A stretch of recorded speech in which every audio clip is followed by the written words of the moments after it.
The calendar is flipped to October, which means district football takes on a whole new meaning, especially tonight, in what amounts to a must-win game for Omaha North as they play host to Papillion La Vista South. Hi, everybody, and welcome inside of Niall Kennick Stadium and now down to the field. Along with John Schreiner, I'm Gary Sharp. Omaha North has been perennial one of the top teams in the state for the last 5 to 7 years. But at a 1-4 start, John, they must win tonight. It's been a struggle, albeit against some great competition, but they must win if they have playoff hopes. Well, that's exactly right, Gary. At 1-4, they're facing the number 2 team in the district. They're currently sitting 3rd in the district standings, but a loss here would effectively take them out of wild card contention, so they could not just win out and hope to get in on the heels of a wild card. And a loss in district would put them way behind the 8 ball early in the season. Yeah, they've had some unfortunate luck that we'll document as we roll along tonight. Papillion La Vista South, they are 3-2. They're 1-0 in the district, and surprisingly, they are sitting in a really good spot. Yeah, they are. Papillion La Vista South is turning out to be one of the surprise stories maybe of the 2019 season. They've come on very strong, a multiple offense, an attacking 4-2-5 defense that has been really good, and they have a good running back, and he's a player we're going to highlight for them tonight in Nick Seach. He's a player who's not real big, but he is incredibly strong. Nick Seach, multiple-time powerlifting champion, set the state meet record with a 575-pound deadlift. He only weighs 180 pounds. Nick Seach going to get it done between the tackles and outside for the Titans tonight. And on the other side, we're also going with the running back, Treon Fairgood Jones.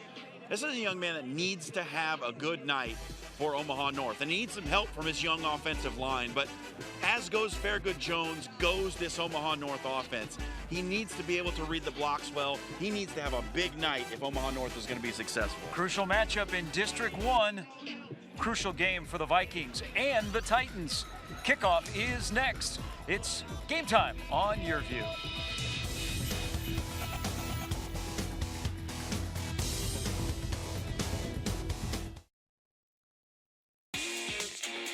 Game Time high school football action on YurView is presented by Iowa Western.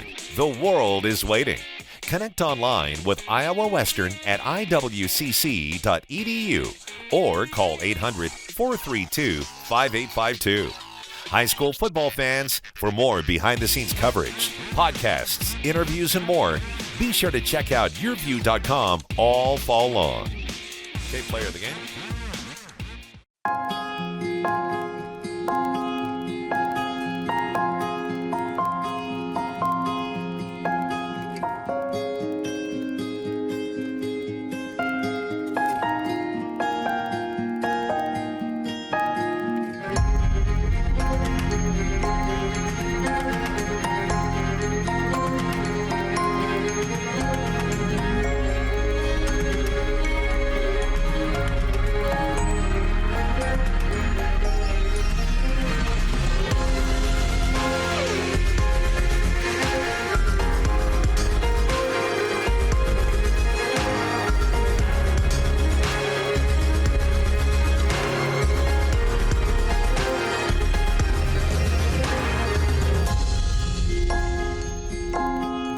Schedule your campus visit today. Iowa Western.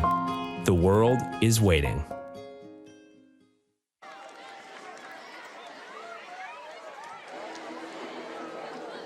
On a crisp night in Northwest Omaha, welcome back to Game Time on YurView. Tonight's Iowa Western game of the week is Omaha North. 1-4 on the year against Papillion La Vista South. The Titans are 3-2. This is a district matchup. In terms of playoff seeding, which we will discuss at length throughout the telecast tonight. Right now, if the playoffs began, Papillion La Vista South would be in, North would be out. How does North win tonight to get in, John? Our Woodhouse Auto family keys to the game. Well, for Papillion La Vista South on offense, it's a chain gang game. They just got to stay on schedule, keep that chain gang working. If those guys hauling the orange sticks up and down the sideline aren't tired at the end of the night, it's been a bad one for Papillion La Vista South. And on defense, loaded up. You know what North wants to do. They want to run, mostly between the tackles. Those 2 inside backers and the 2 safeties in that 4-2-5 defense got to be real active and down in the box. For Omaha North, monster mash. The big boys up front got to eat tonight. They got to get that offense going as they're making a little switch, coming back under center for Larry Martin's Vikings. Those big boys got to eat. And on defense, alignment. This Papillion La Vista South team will stress you with their formations. They will make you uncomfortable. So everybody has to be lined up right at the snap of the ball to get to the right spot to stop this multiple offense. Those keys to tonight's game brought to you by Woodhouse Auto Family. North won the toss. They have deferred, and so they will kick off. The Titans are dressed in the white with the blue, the black, and not the easiest numbers to see. Mapio South is 3-2. They shut out Lincoln Northeast last week, 44-0. Their two losses have been to Bellevue West and Kearney. Both of these teams, their losses this year have been to some of the best teams in the state. North has already played the top 3 teams in Class A. Welcome in on another Friday night of high school football.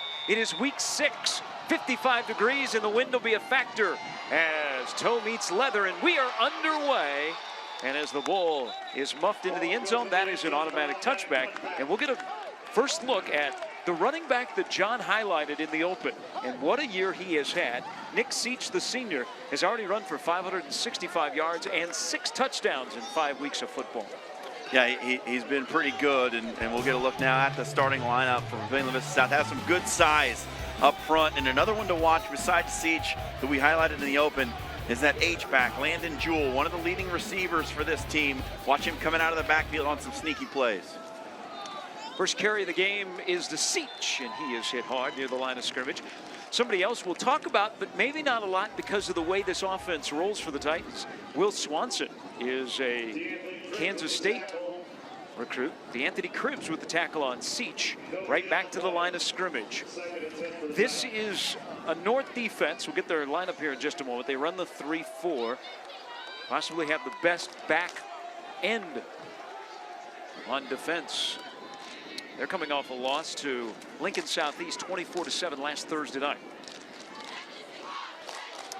Crandall to throw it out of the backfield after motion to Landon Jewell, and Jewell maybe gets a yard before he's hauled down by North Dakota State recruit Marcus Siegel, and it'll set up a 3rd down and 9 for the Titans. And there's one of those sneaky plays with that H-back position. Tim Clemenger's offense is predicated on really defense. He's a defensive guy, and he's built his entire offensive philosophy around what he would hate to see as a defensive coordinator. So all the things that they do are things that are going to stress the defense in various ways. That's one of them.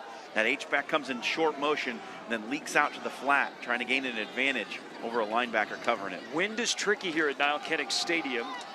And with that tricky wind, the Titans elect to keep it on the ground, and they're going to be forced into a punt on the first possession as Seach is locked up near the line of scrimmage. So 3 plays, nets 2 yards. I say the wind is tricky, and we'll see the first punt. Upstairs where we are, the wind is a lot brisker. On the field, it's tricky, the way it's swirling. So this will definitely be a factor. You look at one end of the stadium and the flags aren't moving. You look at the other end and the flags are about to fall off the pole.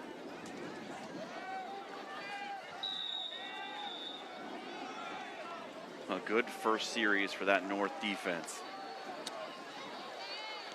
Trenton Brem with the punt. Bounces out to midfield, and it's returnable. There goes Siegel. And that man is inside of the 19. One of the top defensive backs, top returners in the state, and he takes it 31 yards on the punt return and puts the North Vikings in the red zone right away. Well, that wind that you were just talking about sets this North offense up in good position. And it's a young offensive line. Just one senior, the right tackle, Sage Keir, up front for this team that's building for the future for sure. And we need a good night out of that quarterback, too. You see him right there, Darius Hagan. He's got to be efficient when he does drop back to pass. New look for the North defense that we'll tell you more about in just a moment. Hagan play action, looking to the end zone, fires it to the end zone, and it is incomplete. As the junior quarterback at 5'9", coming in now 37 of 89. They began the year, and in the offseason, there is no Xander Gray. He was the hammer for North in their offense, that big running back that just trucked everybody. They don't have a Xander Gray. So they decided in the offseason that they would open up the offense and go with a little pistol formation. Larry Martin, 5 games into the year, trying to snap a 3-game losing streak tonight, said, we're going to go back to our bread and butter, which is North Viking football, and that is under center. And they keep it on the ground here, and they put it in the end zone. Touchdown for Llewellyn as he goes 19 yards on the second snap for the Vikings. Well, that is vintage Larry Martin, Omaha North Viking football right there. It looked like pure ISO. Fullback leads the way through the hole. Nobody home on the back end. Lavon Llewellyn gets the scoring started for Omaha North. That's his 5th touchdown of the year. Under center, back to old school Viking football. They lead 6-0. 2 minutes and 26 seconds into the game. And the PAT is up, and it is good. Off of the foot of Frank Maya. So we get another look at the Llewellyn 19-yard touchdown run. So the long 31-yard punt return by Siegel, and 2 plays later, Llewellyn is in the end zone for a team that needs a early start and a burst of confidence. They're on a 3-game losing streak against 3 of the best in the state, Millard West, Burke, and Southeast. It has been a frustrating year so far for North, but everybody will look at them and go, they're 1-4, but they're better than their record. And tonight they're fighting for their playoff life, and they're off to a good start. And now it'll be important for the Titans to get off them to a much better start on offense. They went 3 and out and were only able to get 2 yards moving into that win. But it is kind of weird that a team we kind of thought would be right there in the picture for the playoffs, figured they were maybe the second best team in this district, that they are fighting for their playoff lives in week 6. That, you know, this far into the season, they really haven't established themselves as one of those teams that's in. The team that has established themselves in District 1 is Lincoln Southeast. What a year for the Knights. They're 4-1. They beat North last week 24-7. Llewellyn's 19-yard touchdown run. Here's the kickoff. A little trickery on the kickoff for the Titans. And Jewell is hit, bounces off a defender, and he gets about 7 more yards. He ran into Fairgood Jones, who couldn't wrap him up. And Landon Jewell, one of the many talented skill players on this Titan roster, gives Papio South some good field position. As you get a look at Larry Martin. Larry Martin, longtime head coach of North. He's got state titles under his belt. He's so good for this community and for this program. And he told us on the field, he said, I did some self-scouting on Monday. Said, we're going to change some things. And he was feeling pretty good on their week of preparation. He feels pretty good being up 7-0. Second time that we've seen Crandall on offense. And the fade down the sidelines is caught. Oh, my. Into the end zone. The pitch and catch to Jackson Horn. This goes 67 yards, and we're a PAT from tying it at 7. Well, that's one way to flip the field right there. You come out after you tried the little trickery on the kick return. It's just a simple go route down the sideline. And Connor Crandall with a great throw puts it right into Horn's hands. He goes in for his 2nd touchdown on the year. And that first touchdown from Crandall to Horn was 74 yards. This is 67. We thought we might have a defensive struggle here tonight. And I thought this one would be a little bit low scoring. Not showing up that way here in the first quarter. Man coverage and the touchdown by Horn, the PAT by Brem, high into the nighttime sky here in Northwest Omaha. And it's 7-7. Quick strike offenses on display on Game Time.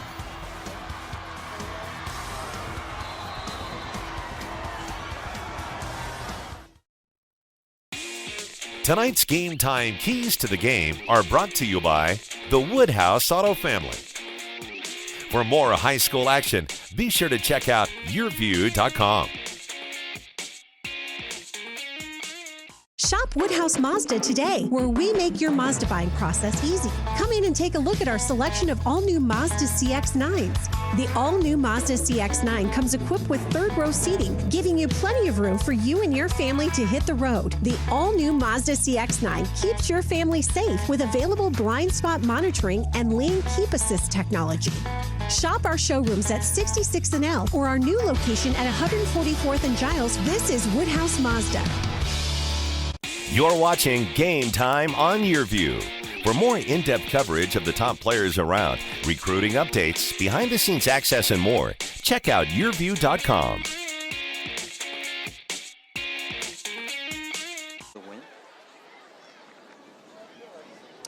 7-7. Where have you been? We're 2 minutes and 43 seconds into the game as we get a look at this 67-yard touchdown pass from Crandall to Horn.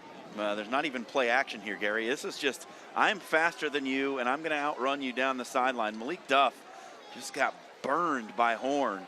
He was past him in a flash, and a good throw by Crandall. And that's a great answer from Pavilion La Vista South. Crandall, senior quarterback, he's a big quarterback, 6'3". He throws his 4th touchdown pass. Half of them have been to Horn.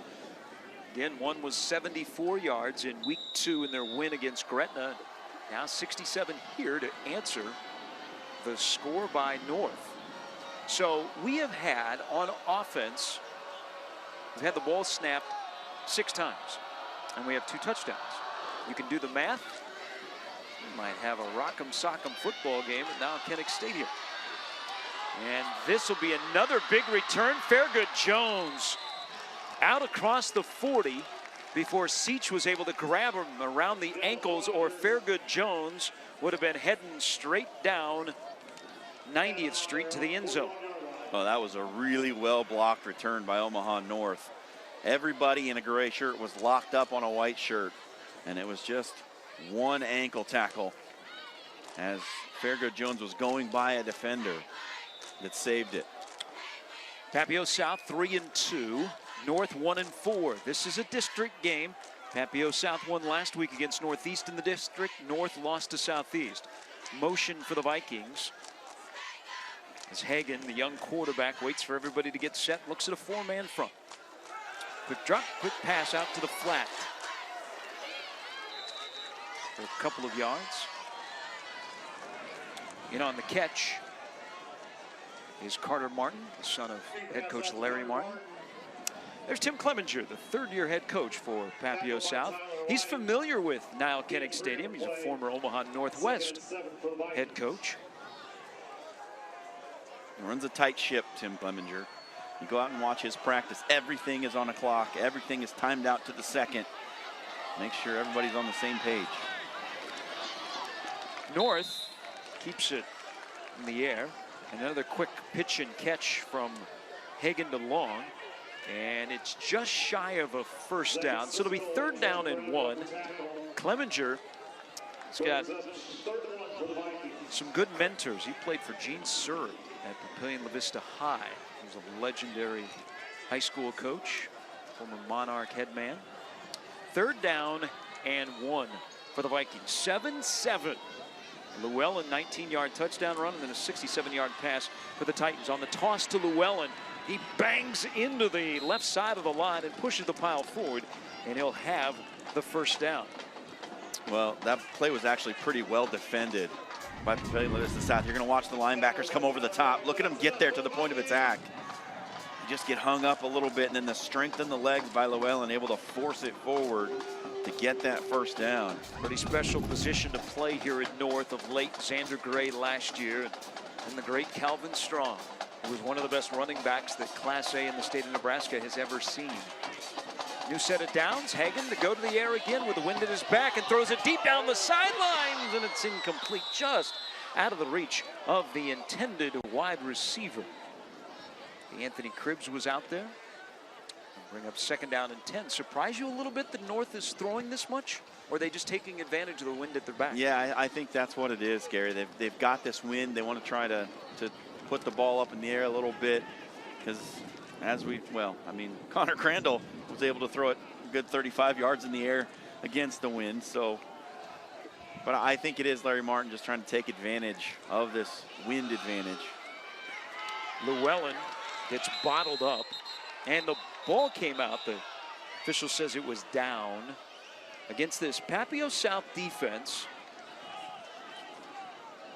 that features Zach Circle, Dallas Rogers, but as we learned prior to kickoff tonight, one of the better and more veteran defensive lineman, their pass rushing specialist for the Titans, out of the lineup tonight. Yeah, Trajan Lanier, one of the better edge rushers in the entire Metro. And not going to play in this game due to an injury. Hagan to throw it again. And his wide receiver sits down at the 25-yard line. And Marcus Siegel makes the catch. That's a pickup of 20. On 3rd down and 8, move the sticks again. Well, Siegel's got acres of space out here. Hagan just undershoots him a little bit. If not, Siegel might be able to turn upfield, make a move, and gain some extra yardage. But good job just securing the catch for the 1st down. Siegel, who, as you can see, Larry Martin will use him all over the field, headed to North Dakota State. He'll play defensive back for the Bison. 1st down and 10 from the 26. And this is the first carry of the night for Sam Scott. Rogers with the tackle. He's going to make a lot of tackles. He's been amongst the top in that category in the state for the last couple of years. Sam Scott is a junior. He's one to watch. He transferred from Omaha Concordia.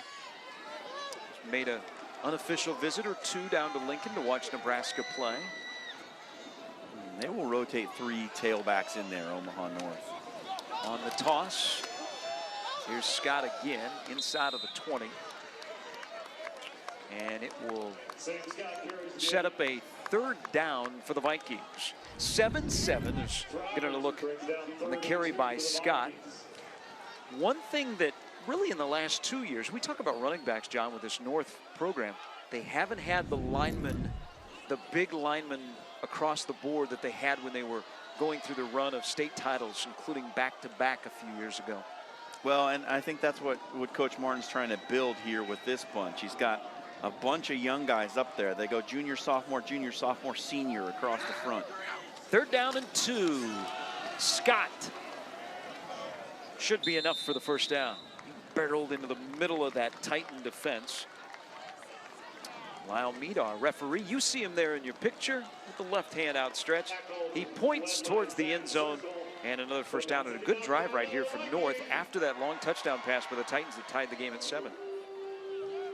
Yeah, Lyle Mead joining us tonight, along with many others. It is homecoming here at North. It seems like when the Game Time crew goes on the road, it's homecoming. I'm not sure if that's for us or for the students. We picked the good ones. Yeah. Next week, Elkhorn Southwest side, touchdown! A great drive by North is culminated with a pass into the end zone that John Farmer snares. Well, there's a rarity, a tight end catch for this offense this season. I don't think John Farmer's had a catch all year, and his first one puts up 6 big points here in the 1st quarter for Omaha North. There you go, good throw by Hagan as Farmer got behind that safety. Boy, Hagan had a really good drive. He looks comfortable. This is his 1st year as a starter. Maya's kick is through the uprights, and it is 14-7 North. That's a 15-yard touchdown pass from Hagan. A drive that began with another big return. We saw a punt return and a kickoff return that have led to good field position and 2 scores for the Vikings. Well, and the player that we highlighted in the open, Farragut Jones, was in the backfield. They used him as a decoy on that little play action, and it allowed just enough space for Hagan to drop it in the bucket for Farmer.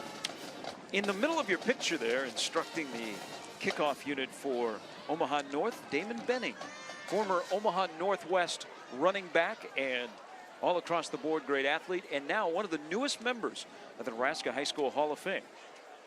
Also, full disclosure, I work with him. Your former radio partner, Damon Benning. Yes. So just like that. Damon Benning, also a veteran of some vintage year view broadcasts. He and I called some basketball games for a couple of years. So Damon's my former partner also, Gary. Yeah, and then you're not the only one. Then he decided it would be better to be on the field. I know, athletes, they can never get away from it. 14-7 after the touchdown pass by Hagan. Again, trickery on the return. This time it is capped, and it's fumbled, but recovered by the Titans. Warner with the return fumble recovered by the Titans. Flag on the play. The flag will will be on Papio South, so it will move them back. We went from 5 weeks of really, really good weather, and then October showed up, and it is feeling very Friday night football-ish. Kickoff temperature about 55 and dropping. But don't tell that to the linemen. They got no sleeves on. Everybody else has got hoodies and jackets. Linemen say, oh, sun's out, guns out. So the penalty moves the Titans all the way back to the 10-yard line. They weren't afraid to throw into this wind. Keep it on the ground with Seach. And he'll maybe get a yard or two dancing from left to right. Boy, Seach has had some big games this season. He has really burst onto the scene. He had 239 yards in the win over Northeast last week. He's not very big, but he's got great vision, as we've seen doing the film work leading up to tonight's contest. Yeah, and as I said at the top, incredibly strong. Now out of the pistol on 2nd down and 10. Crandall to put it up. His pass is complete, and that's going to be a first down. That is Jewell who grabs it, makes a U-turn, and has a first down. Yeah, it's a dangerous throw from Crandall. Kind of put it in between two defenders, but he got it there with that big 6'3" frame, strong arm. And Jewell with a good grab. That was a fastball thrown by Crandall. And he's got some really good weapons to utilize in the passing game. Not afraid to put it up. They'll keep it on the ground here. You can tell the Vikings have Seach in the scouting report as someone they have to stop. Another game tackle led by DeAnthony Cribbs, who's got 50 tackles now on the season as we enter week 6. So not much luck for the Titans on the ground with about 3.5 minutes to go in the first quarter. 14-7 Vikings. As Crandall looks over to the sideline. Papio South began the year. They beat their crosstown rival, who we've seen, Papillion La Vista. That was a strange game. They won 42-14, but they scored 35 unanswered points in the second and third quarter. Crandall, quick drop, fires it out, and it's incomplete. On the hash marks, he was looking for the intended wide receiver, which was Jackson Trout. Well, I think Crandall's kind of lucky that he made a poor throw right there, because the linebacker, outside linebacker, was sitting in that hole right there where they wanted to run the slant into. Crandall threw it behind the intended receiver. If he gets it out in front, it's probably a pick 6. There's John Schreiner. I'm Gary Sharp. Our statistician is big Yankee fan and baseball Hall of Famer in this state, Frank Ryan. Crandall, pressured, fires downfield, and he connects again. And a first down to Jewell, all the way out to the 47-yard line. That's a pickup of 28. All they needed was 11 on 3rd down. Well, really good job by Crandall. He feels the pressure coming from his right side, just adjusts his feet, slides over to the left a little bit, buys some time, and then hits Jewell on the crossing route. That's a backbreaker for North. That also is starting to showcase a pretty good right arm from Connor Crandall. Contact on the line of scrimmage before the snap. And here's Lyle Mead for second time tonight. Encroachment on North. So 5-yard penalty moves the Titans into North territory. Again, if you're looking ahead, and we play 9 weeks of regular season football here in Nebraska, we are into week 6. Top 16 in Class A in points make it. North is 21st right now. Play action going deep. Crandall lobs it deep down the field. Caught! Jewell again. He was wide open. North bit on the play fake, but the play is coming back. A holding call on Papio South. Everybody was running down the field except the quarterback. He knew that it was coming. This wipes out a pickup of 40 yards. Well, it's a nice little out and go with Landon Jewell. And as you said, Gary, he was all alone. And the good little pump fake by Crandall gave him the separation, but big mistake by that offensive line. Wipes the big play off the board. This isn't an offense that is prolific through the air. They're very balanced. I know you hate to hear that, but it's true. 139 yards per game passing, 122 on the ground rushing. But Crandall not afraid to throw against what many consider the best secondary in the state. But the penalty on the Titans moved the ball all the way back to their own 38-yard line. And a fumble! And it's scooped up by North, and it's headed the other way. Down the sideline, end zone, touchdown, Keyshawn Williams. What a change of fortune right there. Papillion La Vista South was about to be set up inside the 15 with the big pass to Landon Jewell. Scoop, score, momentum changer. And I don't know, John, if Seach ever had it on the handoff. He was scrambling for it. Good awareness by Williams to pick it up with momentum headed towards the goal line. And then a dead sprint. He outran everybody. Returns it 40 yards. Maya makes it 21-7. So we go from a 40-yard pickup from Crandall to Jewell inside of the 10, but it's brought back with a penalty, and now this. Yeah, it just bounced off of Seach's hip on the quarterback running back exchange, and Keyshawn Williams, the man of the moment. Johnny on the spots it all the way back to the house. We're now doing our 6th week of football this year, and we talk about a lot of the young players around the Metro. Remember the name Keyshawn Williams, not just because he had the scoop and score there. He's only a sophomore, and everybody that wears the blue and gold of North on the coaching staff, and you ask them, okay, who's a guy we should be looking for? They will point to Keyshawn Williams, and what a change of events. You go from getting ready to tie the game at 14, now you're down 21-7, and we're not even out of the first quarter yet. Hey, but it's a fortunate break for Omaha North, Gary, because right now, I think that defensive coaching staff should be a little bit concerned about what they're seeing with Crandall slinging the ball all over the yard and having success with it. They got away with one right there, got bailed out by the penalty. But my goodness, opportunistic defense and 3 first-quarter touchdowns for Omaha North. On the fake end around. Jack Warner with the return. Warner with the return again.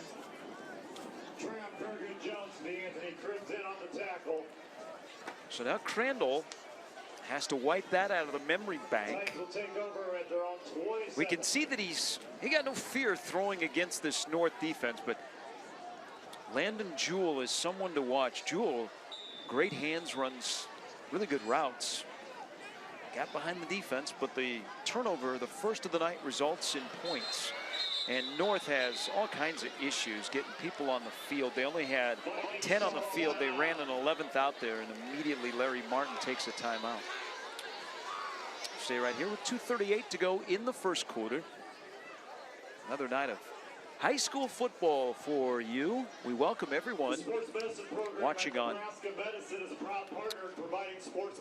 Your View, channel 1013 here in Omaha or around the country at yourview.com. This is a district matchup.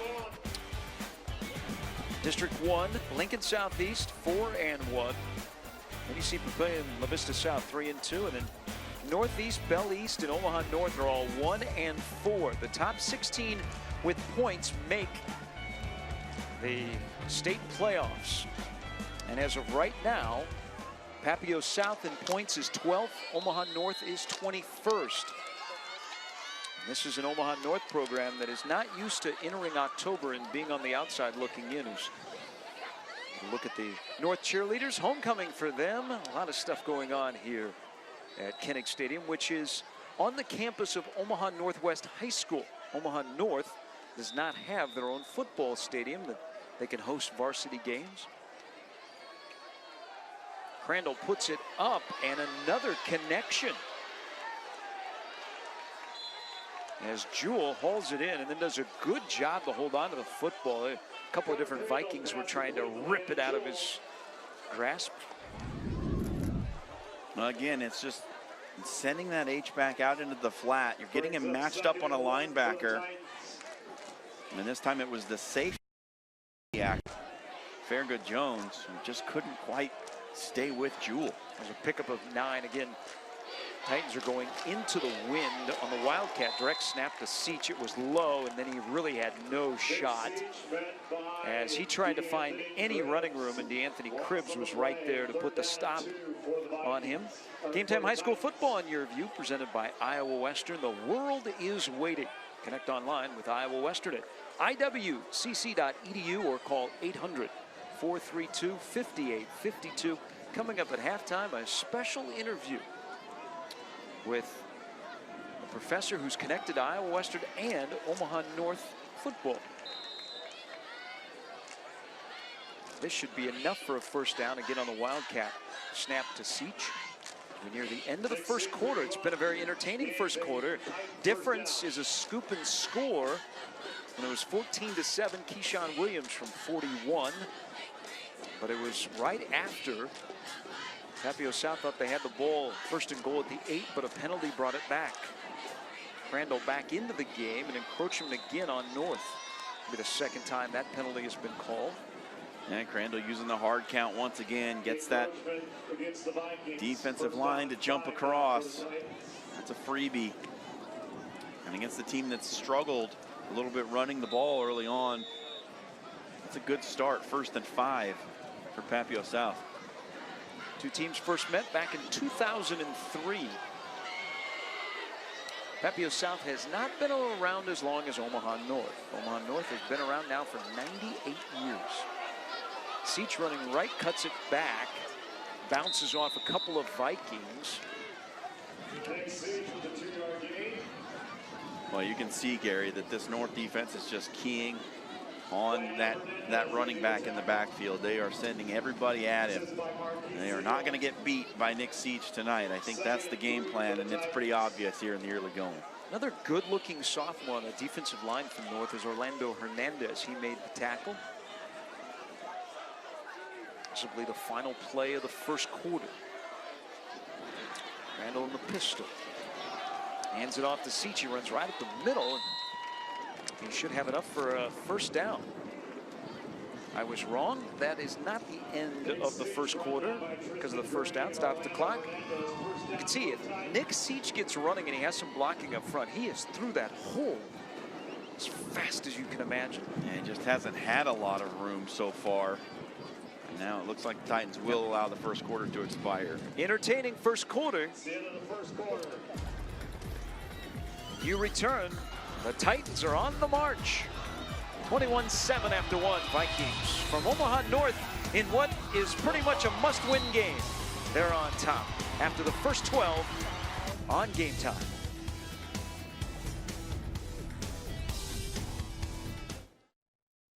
Oh, not getting into college with this score. I'm that score. The reason they're stressed, he's not getting into her dream college. Another practice test. Doesn't matter. I'll never be ready. Ready? It's only the biggest test of her life. When test prep stress takes over, Huntington can help.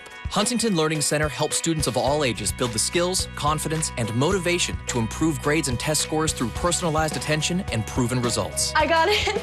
Reject the stress. Call 1-800-CAN-LEARN now. Smart is selling your home with FSBO Homes.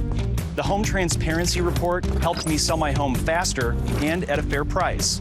Buyers walked through my home online using the 3D virtual open house. So I had fewer private showings. And I accepted an offer with the tap of a finger. Let's make this sale official. All the service without the commission. It's the smart way to buy and sell a home. Football's back, so it's time for a Hog Wild tailgate pack. Includes 2 racks of ribs, our slow smoked meats, your choice of sides, plus cookies and buns. Pick up a pack at a Hog Wild near you. Go Hog Wild Pit Barbecue. Hog Wild custom catering for any size event. Check out our catering menu at gohogwild.com. Hog Wild Pit Barbecue. But don't be late, we close at 8. Kirk Ferentz has done it again with 4 straight recruiting classes in the 40s. The Iowa Hawkeyes are ranked in the top 15 heading into a monster matchup tomorrow against number 19 Michigan. What's the secret to Iowa's success? We turn to ESPN's Tom Van Haren for answers. Tom also discusses whether recruits are still all aboard the Jim Harbaugh Recruiting Express. Plus, we preview the great slate of games this week on Your View, including big matchups in Oklahoma and Arizona. All that and more on this week's episode of the Over the Middle podcast. We begin the second quarter. The Titans keep it on the ground with Landon Jewell. A little jet sweep motion with the H-back coming across. Good penetration into the backfield right there. It's that North defense getting upfield. Sam Scott, the junior, gets in there and blows that play up. See, Sam Scott was at Concordia Class C school here in the Omaha area, transferred to Omaha North, made the transition seamlessly on and off the field. Crandall to put it up, and it is caught. It's going to be a first down, and that could have been in the danger zone for the Titans, but Crandall zipped it to Horn. Yeah, linebacker just sneaking out into the flat there. Almost got it. Probably should have gotten a hand on it. Jackson Horn with a 67-yard touchdown reception earlier. That's the only score for the Titans. Boy, Crandall is impressive. And he'll put it up again. Fires it down the field into coverage. And what a catch by Horn again. He had the defensive back draped all over him, and he hauls it down near the sticks. I'll tell you what, Gary, these Papillion Vista South receivers are just winning in one-on-one matchups right now. Crandall is just kind of throwing it up for 50-50 balls. And these Titan receivers are winning over a very good secondary.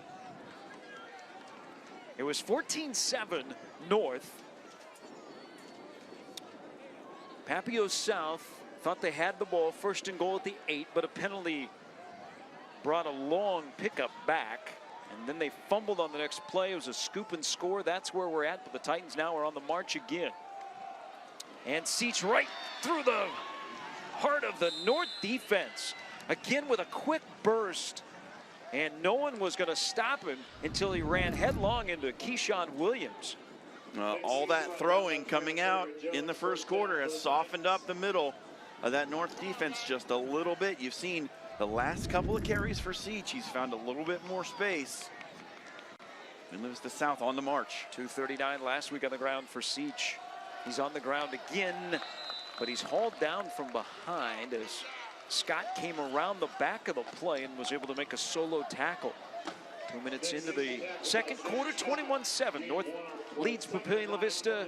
Again, we'll say it over and over. If North has hopes of making the playoffs, this is a must-win tonight. Papio South with a win tonight could go a long way to being in the field of 16 as the wind picks up. Seach with a blocker in front, and he's got inside of the 10-yard line. Marcus Siegel finally is able to stop the senior running back, but he read his block and came off one tackle. Not many people are going to go one-on-one with Siegel. That's what Seach did. Now it's third down and short. Yeah, this wind is really starting to gust now, Gary, and might see both these teams just lock it down on the ground from this point going forward. Titans can get a first down without scoring. Crandall, pump fake to the end zone, and it is incomplete. A little bit of a surprise there as Jewell got locked up with the defender. It was Cribbs on the outside. Man-to-man battle, and now it's fourth down. Titan offensive brain trust. They are going to send out the place kicking unit. This will be about a 26-yard field goal with the wind at the back of the place kicker, Brem. Coming on to attempt 25-yard field goal. Brem this year, 5 of 7. His longest 34 yards. Again, this is from 26. And a whistle before the snap.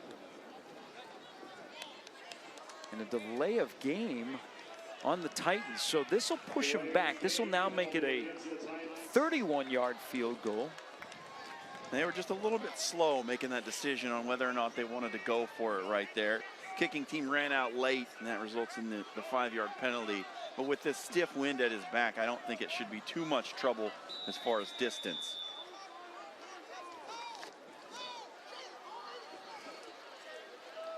Brem, who does a little bit of everything. 31-yard field goal attempt. Straight on from near the right hash mark. It is up, and it is no good. 31-yard field goal attempt is no good. Titans cannot put points on the board. 21-7. North leads Papillion La Vista South on Game Time. You're watching Game Time on YourView. For more in-depth coverage of the top players around, recruiting updates, behind-the-scenes access, and more, check out YourView.com. Shop Woodhouse first during the Ram Power Days event at Woodhouse Chrysler Jeep Dodge Ram in Blair. Some of the hottest deals this fall on our all-new Ram inventory. With over 200 new Rams on the lot, we can help you find your perfect truck match and have you ready for anything that comes your way. Check out our whole new Ram lineup and offers at WoodhouseChryslerJeepDodge.com or come out and see us for a test drive just 15 miles outside of Omaha. Woodhouse, the official auto dealer of Nebraska Athletics. Tonight's Game Time keys to the game are brought to you by the Woodhouse Auto Family. For more high school action, be sure to check out YourView.com.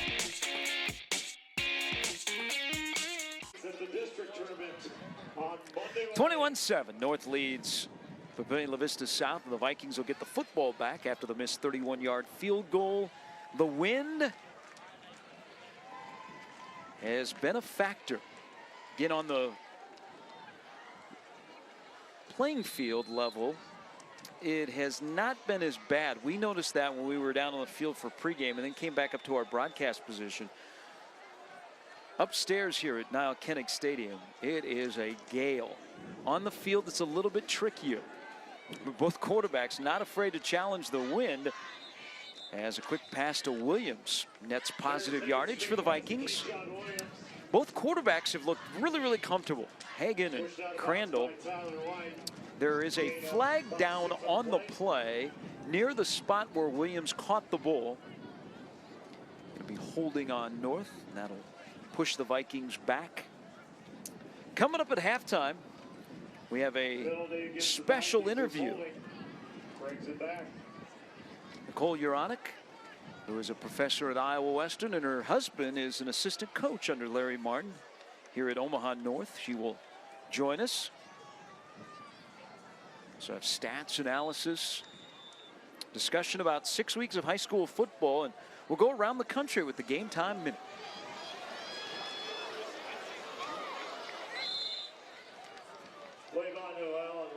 Llewellyn, who has a touchdown run tonight, is stopped by Zach Circle. Tackled by Dallas Rogers. Yeah, and I thought one of the big keys for this Omaha North offense too, Gary, was getting those offensive linemen out and getting them to the second level, because the two linebackers for Papillion La Vista South, Circle and Rogers, are very good, and they're talented players and they can make things happen. So if those offensive linemen aren't getting downfield and getting blocks on those two backers, it's going to be tough. You see the left tackle Hunter Push with a pass pro as the quick toss is errant from Hagan to Williams. Hunter Push is the big left tackle that is garnering the most recruiting interest, 79 in your picture. Now he looks like a big tackle. He's 6'4", 260, only a junior. Is there a better name for an offensive lineman than Push? I don't know. Better than Hold. That's certainly better than that. Long third down coming up for the Vikings. Third down at 17. They're up 21-7, trying to snap a 3-game losing streak. Hagan to put it up, fires it down the field, and it is broken up, but there comes a flag, and it's going to be pass interference. Darius Hagan's pass intended Martin went up for it. White interfered with him. That'll be a first down for the Vikings. Yeah, and you can see it live. It looked like the coverage got there early and draped all over.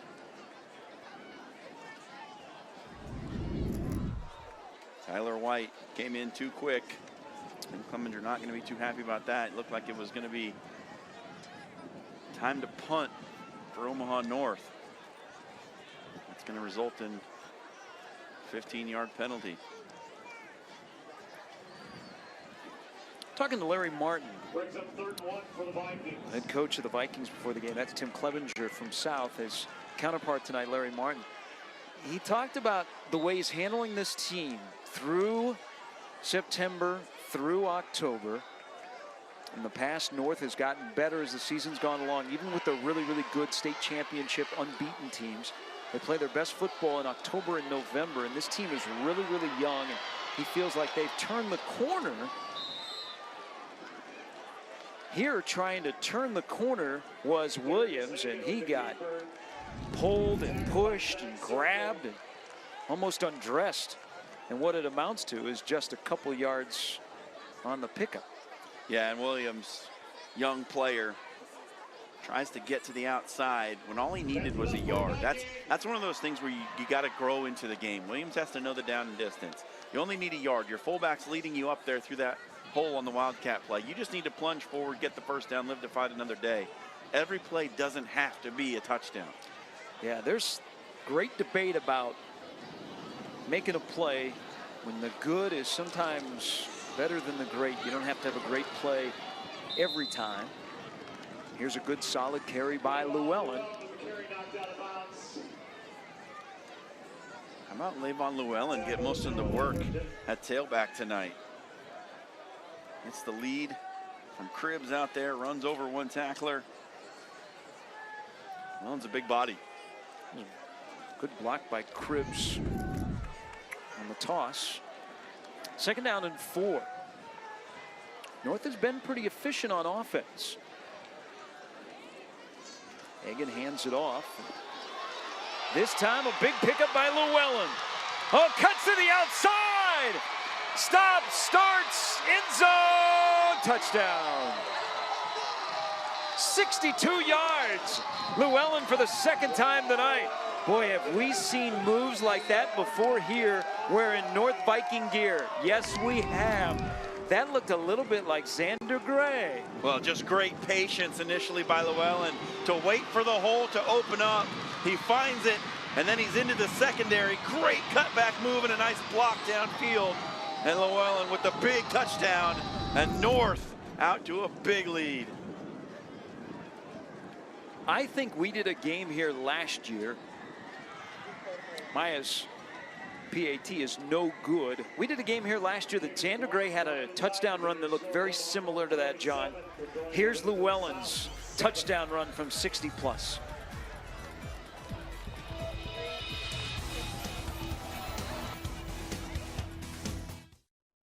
Another bad grade? I miss little grades and the square root of her biggest problem. I studied all week. I miss poor study skills. I stress beyond her comprehension. We can't keep having this conversation. It's not like I want to fail. When low grades follow you home, Huntington can help. Huntington Learning Center helps students of all ages build the skills, confidence, and motivation to improve grades and test scores through personalized attention and proven results. Keep low grades out. Call 1-800-CAN-LEARN now. Go Hog Wild Pit Barbecue. Football's back, so it's time for a Hog Wild tailgate pack. Includes 2 racks of ribs, our slow smoked meats, your choice of sides, plus cookies and buns. Pick up a pack at a Hog Wild near you. Go Hog Wild Pit Barbecue. Hog Wild custom catering for any size event. Check out our catering menu at gohogwild.com. Hog Wild Pit Barbecue. But don't be late, we close at 8. 27-7 in favor of the Vikings. And how did we get to 27? Well, Mr. Llewellyn's coming into your living room right here.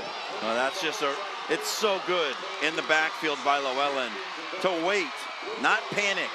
Just waits for the hole to open, runs through an arm tackle, and then once he got into the open field, nobody was going to bring him down. Coming up at halftime, we'll get you updated on some key games across the Metro tonight, including Millard South and Elkhorn South, Kearney and Millard West. We will be in Elkhorn next week for a key district showdown between Omaha West Side and Elkhorn South. Hey, is that district loaded or what? They say, John, that is the SEC West of Nebraska. 7:07 to go in the first half, and North is out to a 27-7 lead.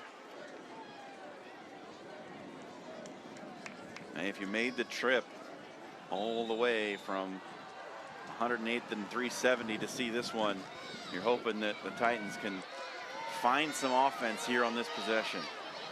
Jewell is trying to find some green space. And he is tugged out of bounds at the 31-yard line.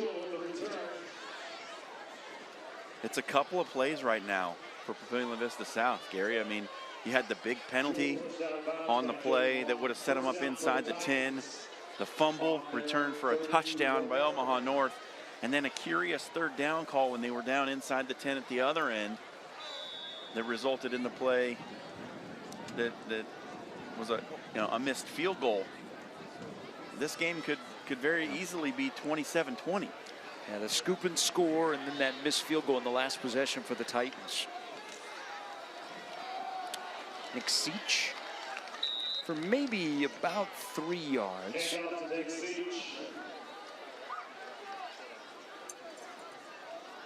Reaching now the midpoint of this second quarter, and it already kind of feels like a really important drive for Pavilion Vista South. Like they need to put points on the board right now to keep themselves within striking distance, because Omaha North has touched the ball 4 times, and every time they've ended up in the end zone. Last year, Papio South went 5-4. Crandall, quick out, and it's incomplete. High throw, wide receiver could not haul it in. Jackson Trout got hit as he tried to catch it. And it'll be 3rd down and 7. It's a good tackle out there on the edge by Jaden Long, senior defensive back. Comes through the receiver in the air to break it up.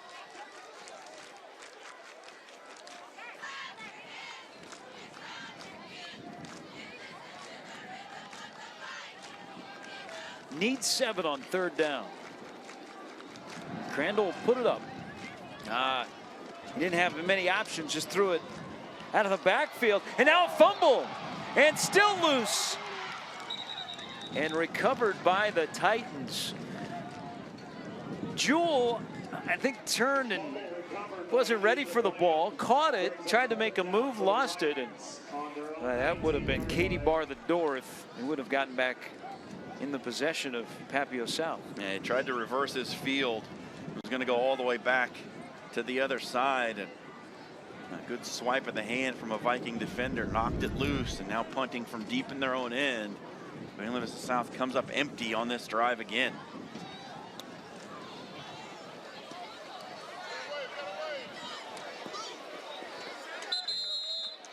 And this punt will be marked down at the 39-yard line. Still a lot of time to go here in the second quarter. 5.5. North up 27-7. They have been about as efficient as they've been all season long on offense, and this has been a weird year for Omaha North. Their losses have come to Creighton Prep in overtime, Millard West. They lost to Burke, and I don't know if we can even explain it properly on what exactly happened at the end of the Burke North game that showed the Vikings on the wrong end of the ledger, and then they got beat by Lincoln Southeast, and Scott with a big pickup on a 1st down carry into Titan territory. Well, I'm going to try and tell you what happened in the North Burke game. We kind of explained it. That was the night we were at, Brian, as you get another look at this run by Sam Scott. Good patience, wait for that hole to open up. But North was ready to wrap the game up, and then they botched an intentional safety where it was supposed to go down in the end zone, and somehow the North ball carrier was running out into the field, and he got hauled down. Burke would score a couple of plays later, under a minute to go, and win the game. And that's a hotly contested rival between North and Burke, and Keyshawn Williams, the first down run. So back-to-back first down runs by North, and they are really starting to lean on this Titan defense that has been out there a lot, John. Yeah, that's a lot better run this time from Williams out of the Wildcat. Cuts it back up inside, stays behind his blockers, picks up a first down.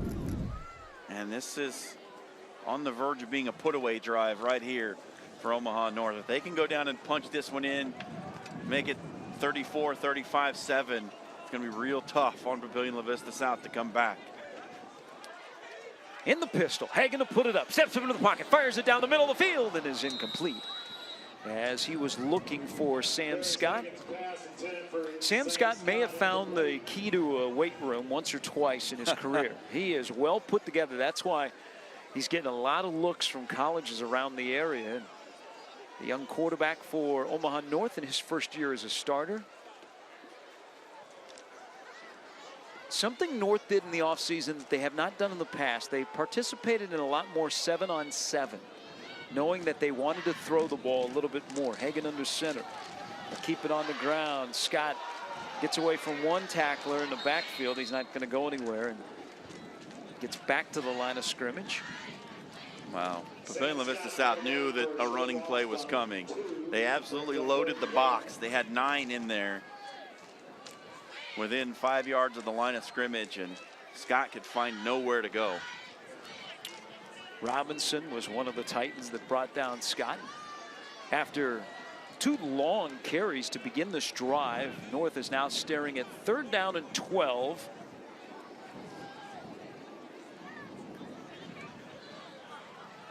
And they're going to take the time. Wouldn't surprise me if North takes the timeout here. And that is exactly what they do. We do not, in some of the venues that we go to around the Metro, they actually have a play clock that is in the end zone, like at Buell Stadium at Omaha West Side. Here at Kinnick Stadium, they do not. This stadium named after the Iowa Hawkeye Heisman Trophy winner. So 3rd down and 12. North has not faced many of these situations so far this year, or in this game, I should add. And this is District 1, Lincoln Southeast. This is kind of reminds some of the Lincoln Southeast teams that a few years back were winning state titles. Hey, they got a tailback down there, don't they? Nick Colleen, who transferred from Lincoln Northeast. He ran for over 200 against this North defense last week. It is homecoming at North. Love coming here to Kinnick Stadium.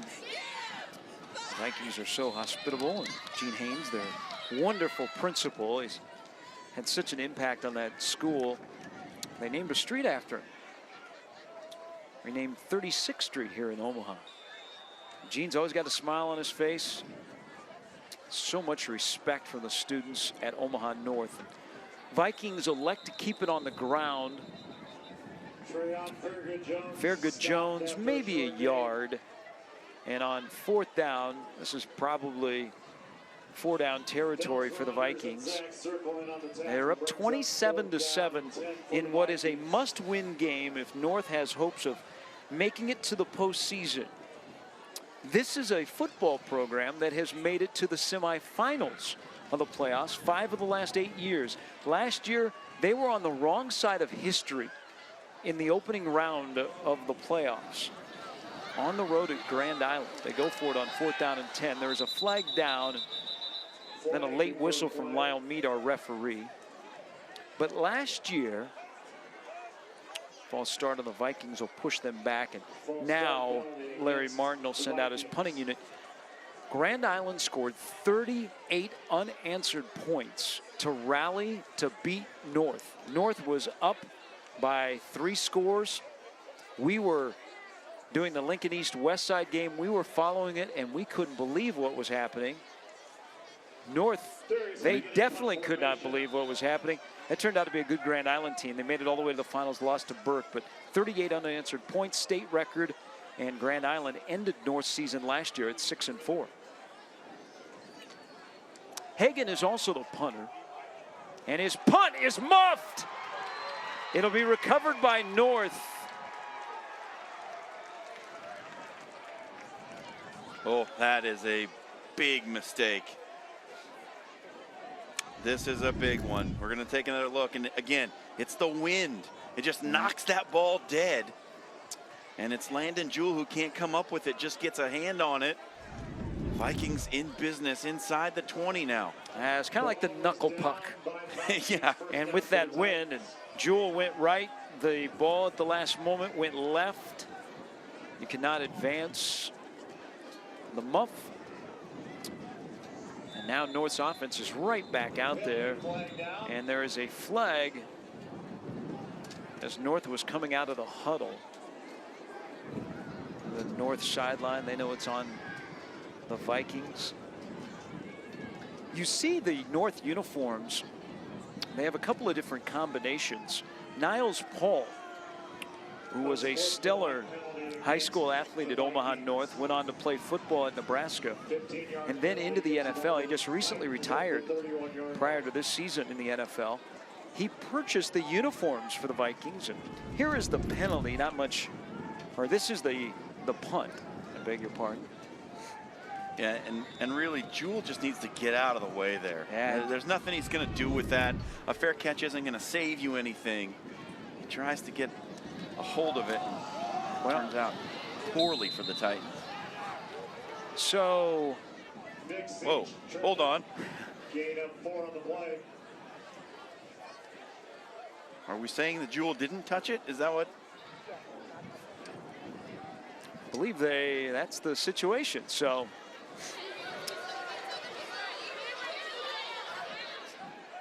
the Titans go back to work, and Crandall puts it upstairs to Horn. Well, alrighty then. Okay.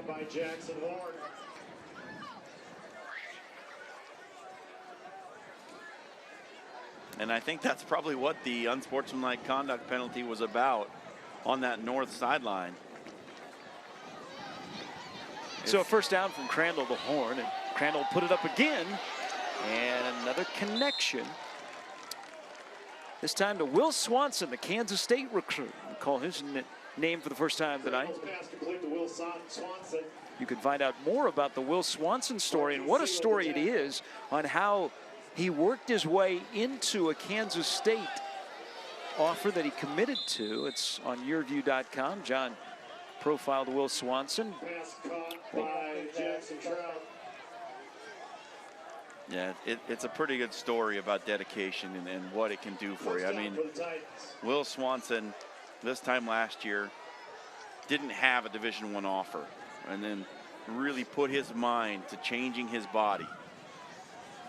Crandall whips it downfield, and it is incomplete, and that will be a penalty, as Horn had one arm available to try and catch the football. The other arm was being held by Avion Barnes, and that'll be a pass interference. Yeah, Barnes was beaten on the play, and his penalty probably saves a touchdown if you want the truth. So 15 yards or 6 points. Avion Barnes chose 15 yards. One of the highlights in John's story about Will Swanson, and again, we'll talk more about it when we get into the second half. He had 7 offers in a span of 36 hours.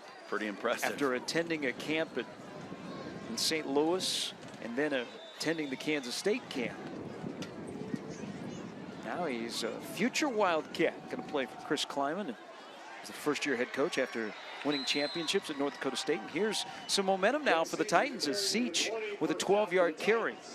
So we go from what was soon to be a muff punt to the Titans keeping the football, and now they got a chance to put the ball in the end zone here in the last 2 minutes of the first half. North again trying to get the right personnel on the field defensively, and Crandall's going to put it up. Didn't even think twice. Pass out to the flat is caught again by Swanson for minimal yardage. Dedication from Swanson, dedication in the weight room. Ran a 4.68 40. But his bench press went up to 295, his squat to 405. He put on 30 to 35 pounds in the offseason. Seach again. Oh, he bounces off a tackler and he's all the way down to the 7-yard line. Hey, this is what you get from Seach. If you don't wrap him up, he's going to run through it. Nobody wraps him up. Strong legs, build in the lower body. Seach runs through a tackle. Titans down to the 5, just thereabouts in business. If they can punch this one in, Gary, before we head to half, it's going to make for an interesting second frame. And North takes a timeout. Seach, he's difficult to see, John. He's only 5'8", and he kind of hides behind that offensive line. And then when he breaks out, he's by you, and you're like, whoa. And now the North defensive brain trust with 69 seconds to go in the first half, trying to figure things out. Well, you're absolutely right, John. It's 27-7. If you score here, you're down by essentially 2 scores, but you are looking at the potential of North putting it in the end zone and thinking, are we going to run into a running clock? It's been a weird night so far for Papio South. They were behind right away, 7-0, and then they tied it 7-7, and then down 14-7. Thought they had the ball looking at the goal line.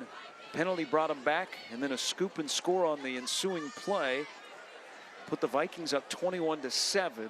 Llewellyn with a 60-yard plus touchdown run made it 27-7. The extra point was missed, but here are the Titans,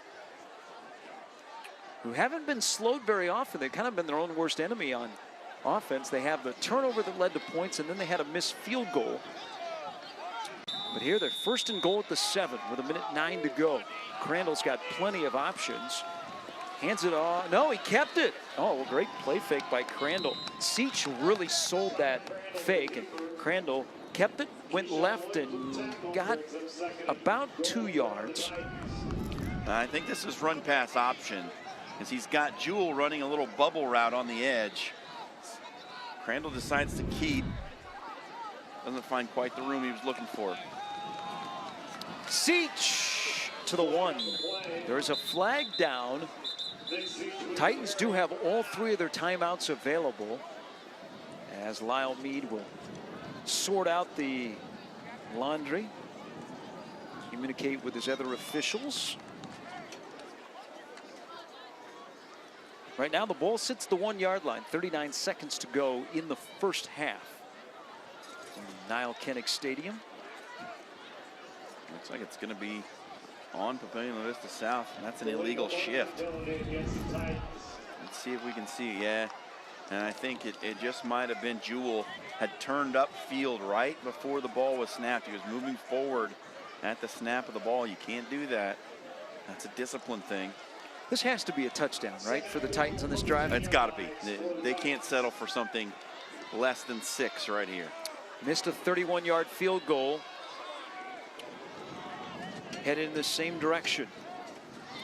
Crandall waits for the official to begin play. They want to wind the clock because it was a running play.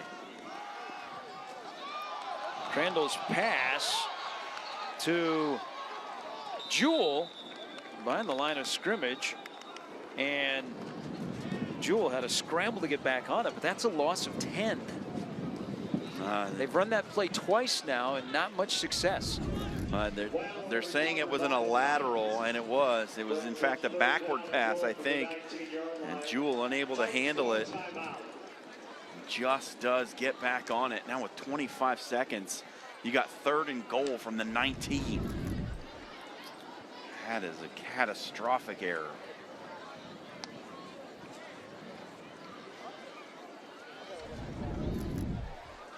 So the line of scrimmage is the 10. And Jewell's behind the quarterback right there. You see when the ball comes out. It's definitely a lateral. And Jewell wisely doesn't give up on it. He goes to get it. Leaves his team with a chance. The student athletes of the Omaha Public Schools thank the sports medicine program. But my goodness. That's 3 possessions now for Papillion La Vista South, where they've just made critical errors. They'll officially mark the ball at the 19. Now it is 3rd down and goal. Move the ball to the left hash mark. Trout to the bottom of your screen.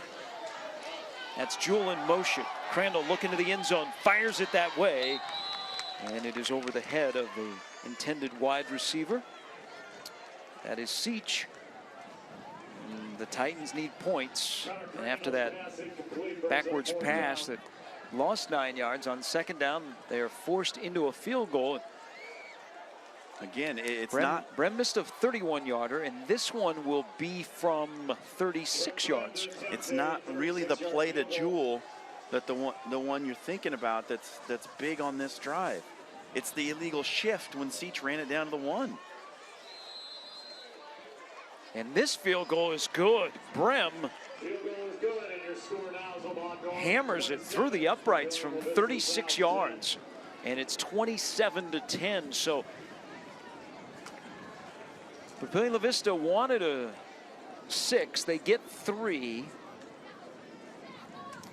North will get the football to begin the second half. We come to you from Niall Kinnick Stadium, the campus of Omaha Northwest High School. North and Papio South, District 1 contest tonight, week 6 of the regular season.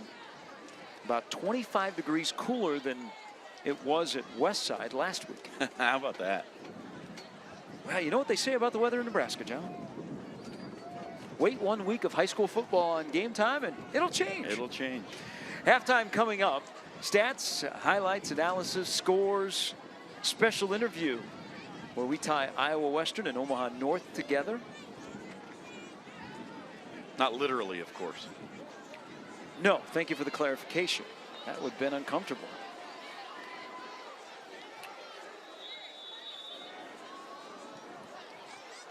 So after Brem's 36-yard field goal, they'll put toe to leather at the 40-yard line. North doesn't have any timeouts left. And this kick is into the end zone, so they'll get a play. Let's see what Larry Martin elects to do. Pretty efficient first half. We saw Llewellyn score twice on the ground. Hagan looks comfortable at quarterback. The offense has got a little bit of an identity. They've sprinkled in some Sam Scott, Fairgood Jones, Keyshawn Williams.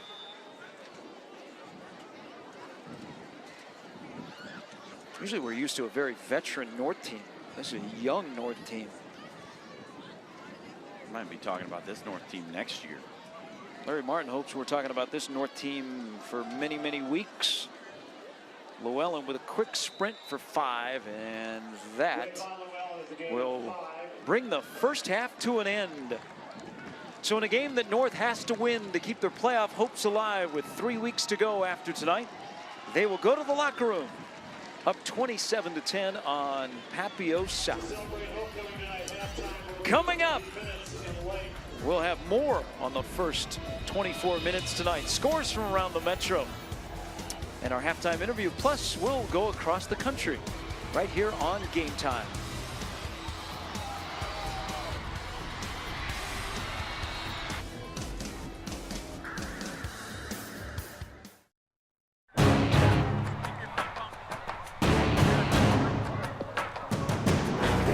Change it up, okay? Catch him off guard. Get in the trench. Do what you do.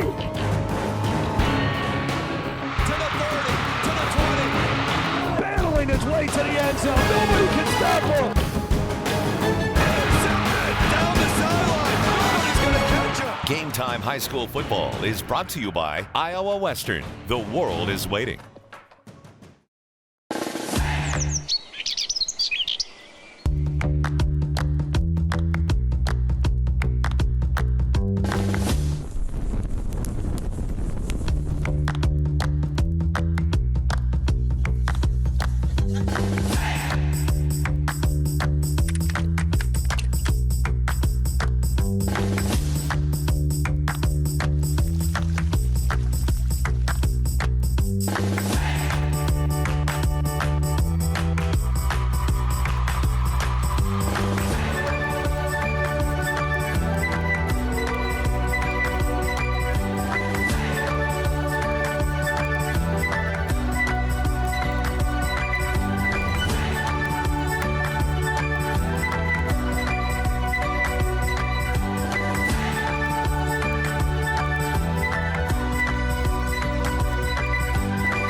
Smart is selling your home with FSBO Homes. The Home Transparency Report helped me sell my home faster and at a fair price.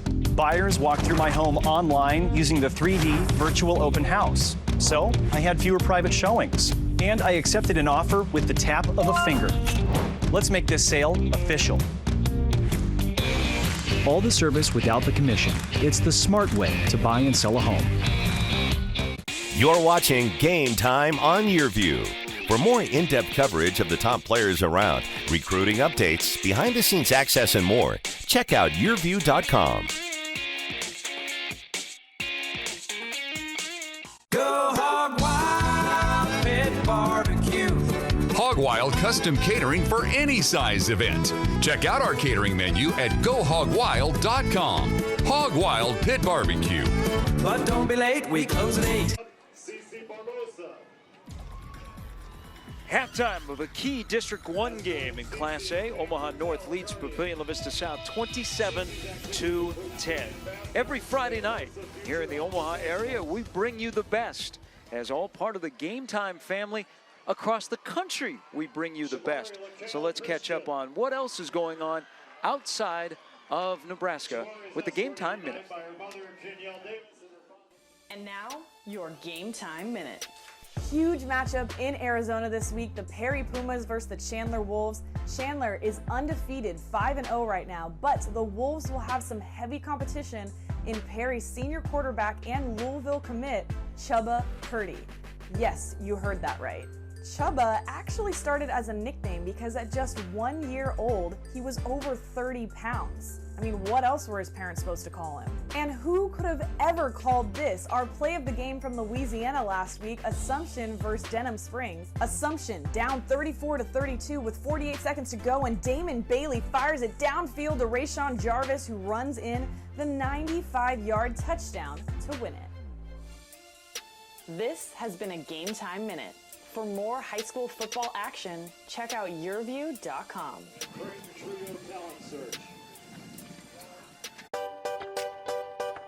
When it's your business, owner is just one of your jobs. Cox Business Security Solutions can help with a customized surveillance and detection system that lets you adjust the temperature while you're picking up flowers for the cafe. An extra set of eyes confirming tonight's special arrived so you can add it to the board. It's the promise of a good night's sleep, reassuring you everything is in its place and will still be there for whatever your job may be tomorrow. Shop America's best-selling truck at Woodhouse Ford. With over 300 F-Series trucks available to choose from, including class-leading capability and driver assist technologies. Come see why people are shopping Woodhouse first. Start and end your journey with us. Visit us at one of our 3 locations in Blair, Omaha, and Plattsmouth, or online at woodhouse.com. Built Ford proud. Woodhouse, the official auto dealer of Nebraska Athletics. Oh, not getting into college with this score. I'm that score. The reason they're stressed, he's not getting into her dream college. Another practice test. Doesn't matter. I'll never be ready. Ready? It's only the biggest test of her life. When test prep stress takes over, Huntington can help. Huntington Learning Center helps students of all ages build the skills, confidence, and motivation to improve grades and test scores through personalized attention and proven results. I got it. Reject the stress. Call 1-800-CAN-LEARN now. Go Hog Wild Pit Barbecue. Football's back, so it's time for a Hog Wild tailgate pack. Includes 2 racks of ribs, our slow smoked meats, your choice of sides, plus cookies and buns. Pick up a pack at a Hog Wild near you. Is that here? Whoop. When it's your business, owner is just one of your jobs. Cox Business Security Solutions can help with a customized surveillance and detection system that lets you adjust the temperature while you're picking up flowers for the cafe. An extra set of eyes confirming tonight's special arrived so you can add it to the board. It's the promise of a good night's sleep, reassuring you everything is in its place and will still be there for whatever your job may be tomorrow. Shop America's best-selling truck at Woodhouse Ford. With over 300 F-Series trucks available to choose from, including class-leading capability and driver assist technologies. Come see why people are shopping Woodhouse first. Start and end your...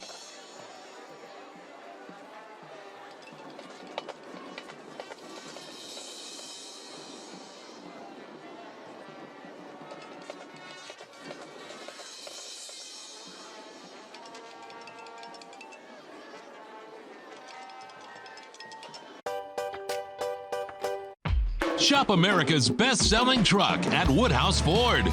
Oh, not getting into college with Go Hog Wild Pit Barbecue. Football's back. Go Hog Wild Pit Barbecue. Hog Wild custom catering for any size event. Check out our catering menu at gohogwild.com. Hog Wild Pit Barbecue. But don't be late, we close at 8. Tonight's Game Time Player of the Game is brought to you by Iowa Western. The world is waiting. Check out the stories behind the games all season long. Visit yourview.com. It is halftime at Niall Kennick Stadium, where Omaha North leads Papillion La Vista South 27-10. It's Game Time, brought to you by Iowa Western, and a special guest tonight. Usually, when we bring you on, it's nice and warm. It's like 85. Nicole Uranic joins us. Iowa Western Community College speech professor, also a vested interest in the game tonight. We'll get into that in a moment, but welcome back. Would you like to tell everyone it has been a fantastic year for you at Iowa Western? Well, that's true, yes. Earlier in the summer, I was awarded the Iowa Community College Association of Trustees Faculty Member of the Year. And with 15 community colleges out there, it's really exciting to have been chosen. I, quite frankly, was really surprised, but it's been a huge honor. It just motivates me to keep working hard. Talk a little bit about the school year so far, a very popular program that you have. Why do you think it's become what it has been at Iowa Western? You know, for me, I just try to build community in my classroom and get my students not just to know each other's names, but to take an investment in each other's lives. And you know, they tell me often, I don't know if they're telling the truth, but they say they like being there and that, you know, the class is really meaningful to them. So I'm just there to support them and help them on their academic journey. Now, why do you like being there? You know, I've been there, this is my 13th year, and I love being there because of them. It is a representation of people from all around the world, and we just have really great programs and great facilities that make us different from other community colleges out there. Adding a wellness center is opening on Monday on campus, so we're pretty excited to get in there and see what's inside. Well, I've had the opportunity to go inside of the wellness center, and I know that students are really, really excited when it opens. Your time at Iowa Western, it has changed a lot. What's been the biggest change from first couple of years that you were on campus to now where it is 13 years into your tenure? Yeah, I mean, just drastic with the number of athletic programs, amount of housing, programming that's offered. And, last year they built the new football and wrestling facility. This year the Wellness Center opens on Monday. So people are hyped to get in there, to get working out, and, of course, to help support our student athletes. So the reason that you're joining us here tonight is your husband is a member of the Omaha North football staff. Yeah. I think I ask you this every year. So what's it like with your husband being down on the field and you're in the stands? What's a Friday night like for you?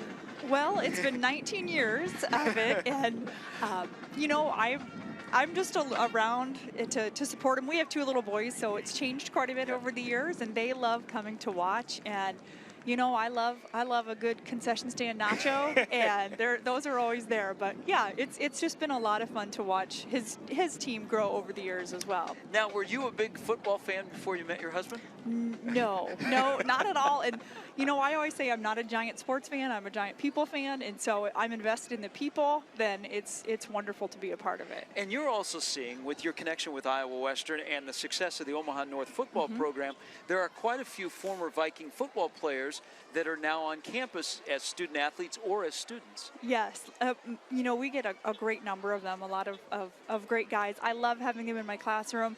Apparently my husband, when he teaches, talks a lot about our family, and so they feel like they already know me from day one. And I love having them because I like to see them go from young athletes here onto their collegiate journey. All right, in your field, what's like the next new thing in speech and what you're teaching right now to the students? Public speaking has been pretty consistent over, thousands of years, but really just adding a lot of the new technology and just new ways to present information. So I'm trying to get them to use a lot more, computer-generated things in successful ways. much better visuals to support because we have that kind of access right in the classrooms. Now, what about communication? You know, social media, everybody's on their phone. How does that affect what you teach in the classroom? Yeah, absolutely. You know, I read something recently. Cell phones are called cell phones because it's like a prison.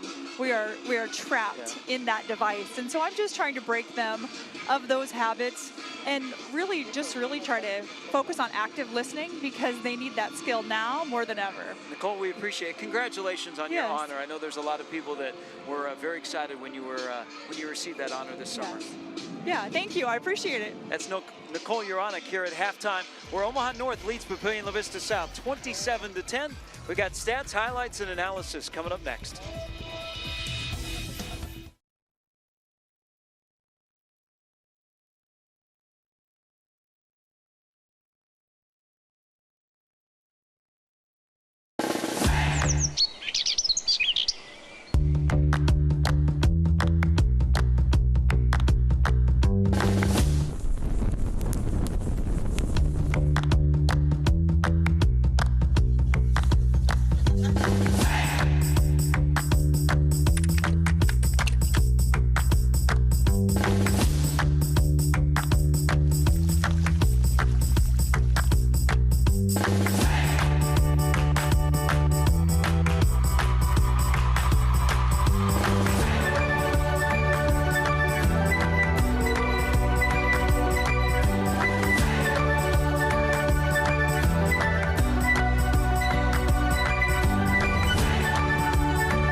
Another bad grade? I miss little grades. And the square root of her biggest problem. I studied all week. I miss poor study skills. I stress beyond her comprehension. We can't keep having this conversation. It's not like I want to fail. When low grades follow you home, Huntington can help. Huntington Learning Center helps students of all ages build the skills, confidence, and motivation to improve grades and test scores through personalized attention and proven results. Keep low grades out. Call 1-800-CAN-LEARN now. With 2019 winding down, step into Woodhouse Nissan today to see the newest 2020 Nissans, where you will find the 2020 Nissan Rogue now available with motion-activated liftgate. Rogue can now help you drive smoother with intelligent all-wheel drive, helping to adapt to changing road conditions. Stay connected in your Rogue with Nissan Intelligent Mobility, technology that helps you drive with greater awareness. Nissan Intelligent Mobility is the future of driving. Take home a Nissan today from Woodhouse Nissan and visit one of our 2 convenient locations in Bellevue and at 144th and Giles at Woodhouse Place. This is Woodhouse Nissan. Homecoming at Omaha North. So far, so good. Offensive explosion, 27 points in the first half for North. They lead Papillion La Vista South on a very, very chilly first Friday night in October. Titan fans, Viking fans, all bundled up. It is more than just hoodie weather tonight. You put on a jacket, you put on a blanket. We put on the highlights from the first 24 minutes, John. Warm yourself by the fire with these highlights. This is Levon Llewellyn, the first of his 2 rushing scores. Got it going early with this 19-yarder. Look at the size of the hole. Mack Truck could run through that one. It was 7-0 Vikings early, but Crandall answers right back with the quick strike to Horn over the top. Big touchdown. Looked like we were in for it. But then the costly fumble by Sitch after the penalty wipes out a big play. Scoop and score by the sophomore. The Vikings were off and running, and it looked like they were going to run away and hide in this first half. This was a great pass to Farmer. The 3rd touchdown, and the 4th one, this was the biggie. Llewellyn runs through 1 tackle after he was so patient in the backfield. And then a la Xander Gray with the little quick foot cutback. The PAT would be no good, and it was 27-7 at that point. Titans would add a field goal late in the half to make it 27-10, and that's how we got to right where we are. Vikings and Titans making adjustments at halftime. Again, Omaha North is fighting for the playoff life beginning tonight. They made the playoffs 8 of the last 9 years. 5 of the last 8 years they made it to the semifinals, but they are on the outside looking in right now entering play in week 6, but they're off to a good start with another 24 minutes to go as Larry Martin fires up his team. And 27-10, there was a missed field goal by the Titans and that scoop and score you saw. But other than that, very even on both sides in the first half. Yeah, I mean, can you draw any real distinction between the two? Papillion La Vista South, we talked about one of the keys was keep the chains moving. Had 13 first downs in the first half. It's just a costly turnover, a missed field goal. And it's really put them behind the 8 ball in this game. They've got to come out and just keep firing here in the second half. If they do so, they've got a chance to get back into this one. Stats brought to you by Frank Ryan, who's a Yankee fan. He's happy because the Yanks are up 5-3 in Game 1 of the ALDS against the Minnesota Twins. Again, this is a district game, District 1, 6 districts in the state of Nebraska. Lincoln Southeast and Papillion La Vista South off to a 1-0 start. Northeast and North lost their first district game. Bellevue East playing tonight against Lincoln Southeast, and they are behind 49-0 at halftime. Top 16 teams according to the points in Nebraska make the postseason. Papio South currently is 12th. Omaha North is currently 21st. In the point standings, Millard West actually is in first, then Lincoln Southeast and Bellevue West. We'll give you the top 10 as we move along tonight. Second half upcoming, 27-10. North leads Papillion La Vista South on Game Time.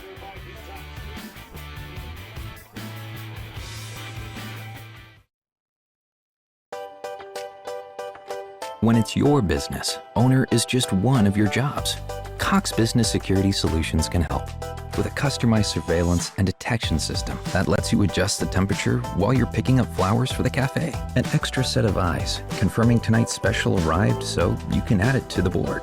It's the promise of a good night's sleep, reassuring you everything is in its place and will still be there for whatever your job may be tomorrow.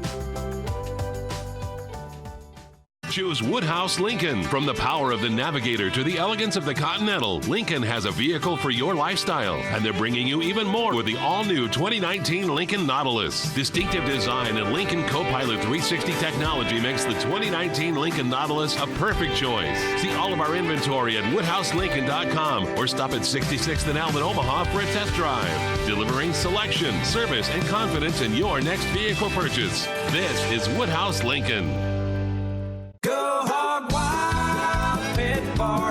Football's back, so it's time for a Hog Wild tailgate pack. Includes 2 racks of ribs, our slow smoked meats, your choice of sides, plus cookies and buns. Pick up a pack at a Hog Wild near you.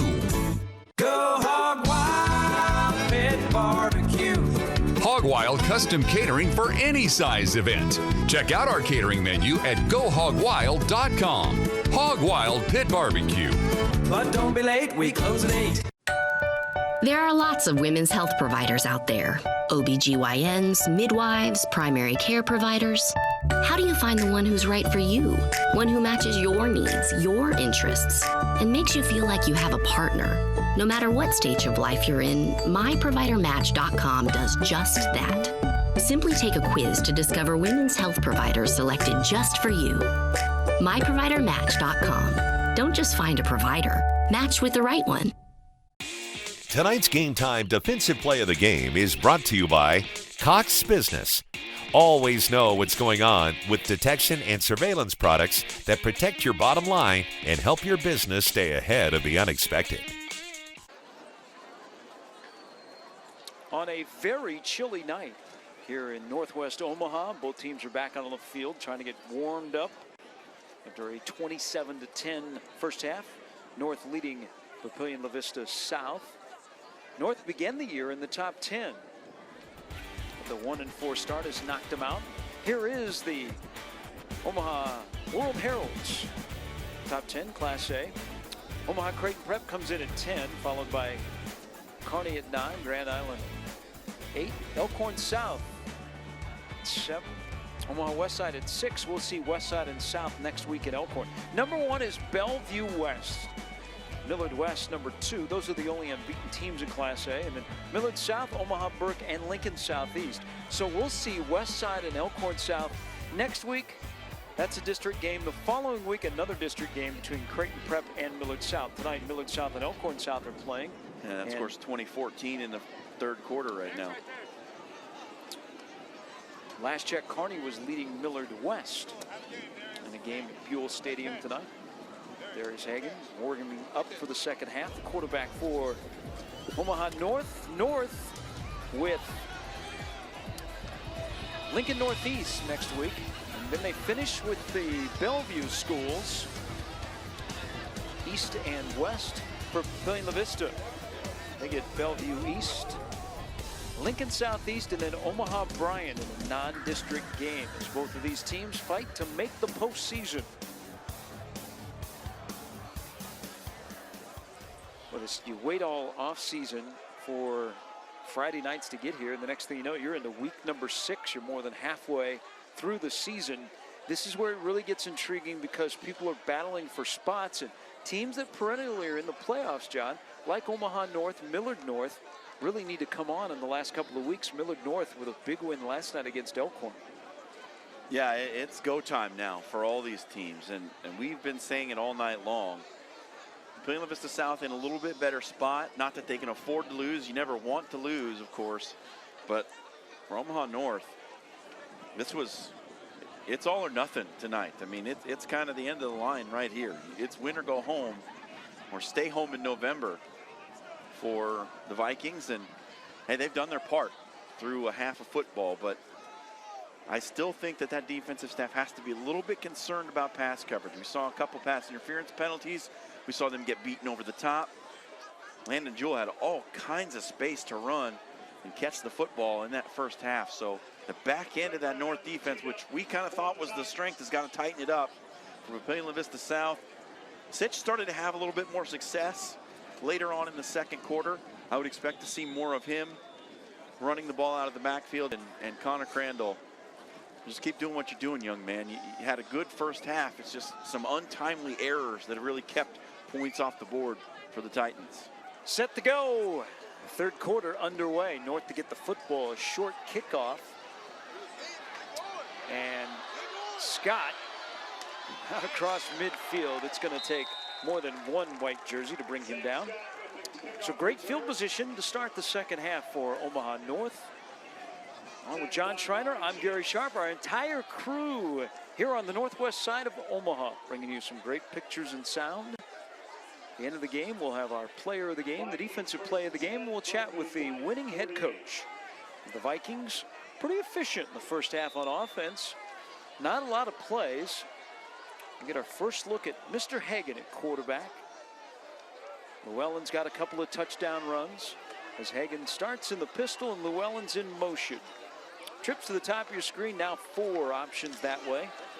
And they keep it on the ground for really no gain, as Tom Rapich was able to make the tackle on Cribbs. Little handoff to the fullback, Cribbs, trying to throw a little curveball in there. Hadn't really gotten the fullback involved yet, Omaha North, but Papillion La Vista South defense saw it, read it, shut it down.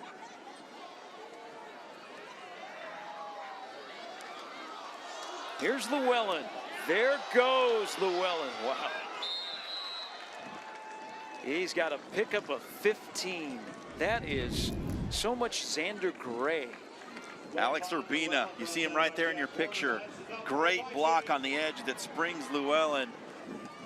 The right guard getting out and doing work on the perimeter. Last year in this game, played in Papillion, North won 49-13, and Xander Gray had a huge game. Xander Gray was a little bit bigger than Llewellyn, but he ran the same way. He would look for contact instead of daylight, and when he had contact, he would run you over. So first down pickup by Llewellyn, and they go right back to him. He lowers his shoulder and gets a couple of more yards, and maybe enough for a first down. Well, one of my keys on offense for North was the big men had to eat, and they're eating on this drive. Look at that. Just tremendous blocking by that front 5. giving Llewellyn all kinds of space. And that's become kind of a prime position here at North. Calvin Strong, 3-time All-Nebraska, nearly 7,500 yards rushing in his career, 104 touchdowns. And Llewellyn, 3rd straight carry, and this time for another first down. There is a flag that comes out late. Hey, Urbina once again, look at him. On the pull, gets inside, seals off the backer, allows Llewellyn to bounce out. I'll tell you what, Gary, that young man, just a sophomore, 5'10", 240, Alex Urbina having himself a drive right now at the right guard spot. Carter Martin also was downfield blocking, but maybe a little bit too much, as a penalty will push the Vikings back for a holding call. Just underway in the 3rd quarter.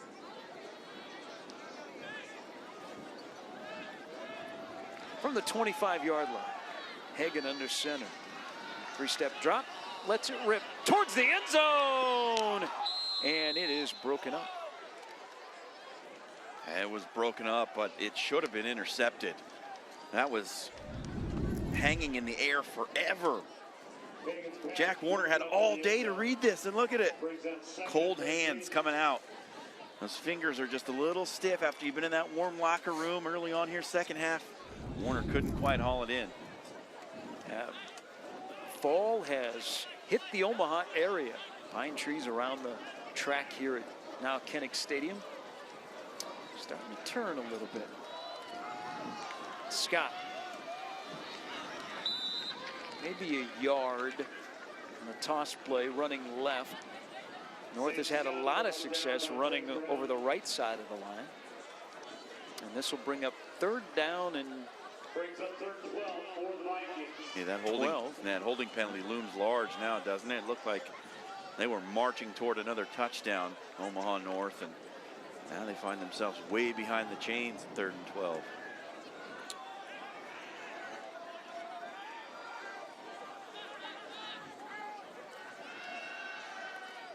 Hagan's pass is just out of the reach of Keyshawn Williams. He had a dance around the defensive back and couldn't haul it in as he dove into the red painted end zone here at now Kinnick Stadium. It'll be 4th down. Pretty good coverage on the outside. Just seals it off, does Warner this time. Doesn't allow the receiver to come back inside for the football. Williams couldn't make the play. Did something there. He showed the official his hands. So there was no possibility of a PI. Well, he's allowed to hold his ground. He can run into that space. 4th down now for North, and they'll go for it. They need 11, so they're going to get to about the 12-yard line. Hagan will put it up. He wants more than 12. He wants a score. He won't get it, but the catch by Siegel. He's down at the 1. Yeah, he was all alone, Siegel, but he still had to make a heck of a catch to secure this. Hagan leaves it a little bit high, and Siegel takes the knock down at the 1. Great catch by Siegel.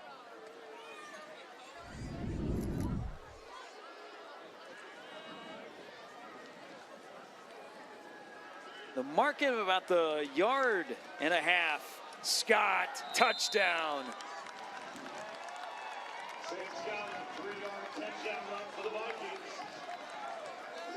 I said it, Gary.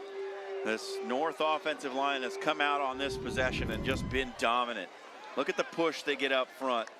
Nobody getting into the backfield right there. White jerseys all over the end zone, and Scott just dives in.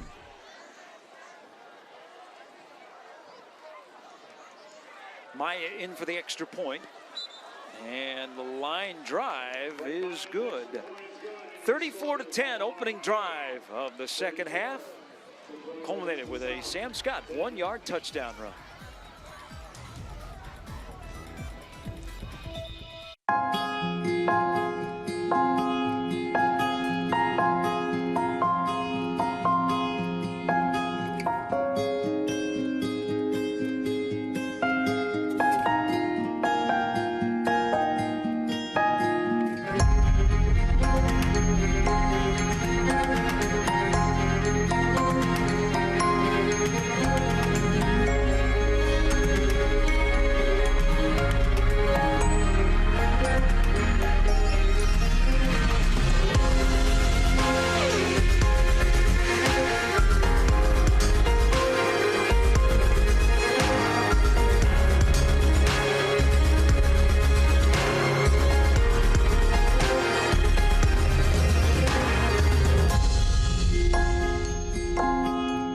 Schedule your campus visit today. Iowa Western. The world is waiting. Hey, there we are, and there you are, 34-10. North comes out of the locker room and puts the ball in the end zone. 1-4 on the season. Sam Scott with a score. Brilliant La Vista South 3-2, and they will now get the football for the first time here in the second half. Titans have beaten crosstown rival Papillion La Vista, Gretna, and Northeast. Their 2 losses are to 2 of the top teams in the state, Bellevue West and Kearney. Lone win for North. They beat Omaha Northwest. And the ball trickles into the end zone, and a break for the Titans. That ball found its way into the end zone because that looked like it was going to die at about the 2-yard line. Some costly ball handling errors already on the night for Papillion La Vista South. They just dodged another one right there. Let's see if the offense can go to work. They need to put points up on this drive, Gary, because that defense has not shown the ability to stop Omaha North yet.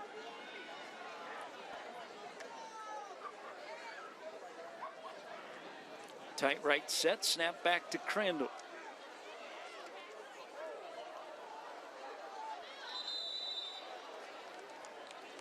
And Seach goes nowhere. Seantre Brown led the charge. Another youngster up front for Omaha North, Seantre Brown.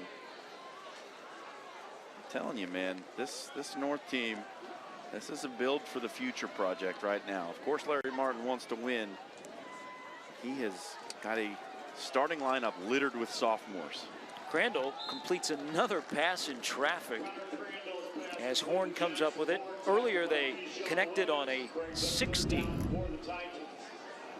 yard score.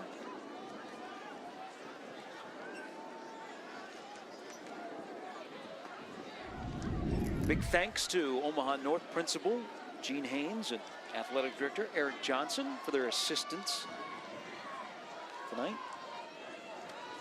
34-10, North leads Papio South. Crandall, their pass is completed, and it's going to be a flag on the hit by Fairgood Jones as Swanson, the Kansas State commit, the big tight end, caught it, was immediately hit by Fairgood Jones.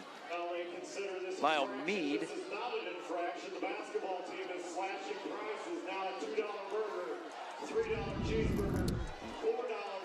so we're going to get a look here in the helmet to helmet. Yeah. Yes. And you could hear it all the way up where we're standing, Gary. It was a loud crack. That is the correct call.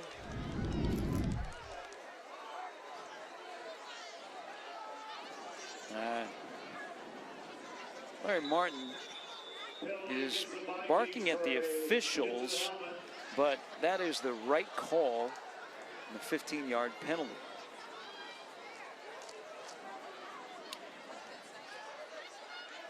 Seach scrambling to try and find any room. And Larry Martin, his sons have played for him here. So, grew up around Joliet, Illinois. Went to Northern Illinois. He was previously at Fremont Bergen before he took this job 2 decades ago. He's been such an inspiration for North High in the hallways and on the football field. And he loves coming out every day to practice. His pass is incomplete. Yeah, they're just trying to get Swanson involved any way that they can. And he was locked up in pretty tight coverage there. Crandall put it over his head, which is not easy to do for the 6'5" Swanson, but just trying to get some of those playmakers involved if they can. 3rd down and 10. Crandall will put it up. Steps out of the pocket, slings it downfield. It is caught. What a catch, 1st down. Jewell makes another big catch downfield. And on a third down, Crandall just zipped it downfield and into a little bit of traffic, but his wide receivers have come up strong time and time again tonight, and here's the latest from Jewell. Yeah, it's a big crossing route. Jewell starts on the left side of the formation, comes all the way across the field, makes the juggling catch.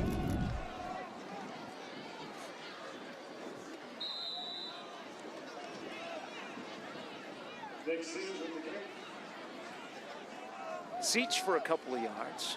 Clock running nearly halfway through the third quarter. North came out of the locker room and took the opening kickoff of the second half and put it in the end zone. They have led the entire night.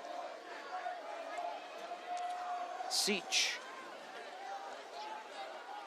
Pick up a 3, and it'll be third down and short.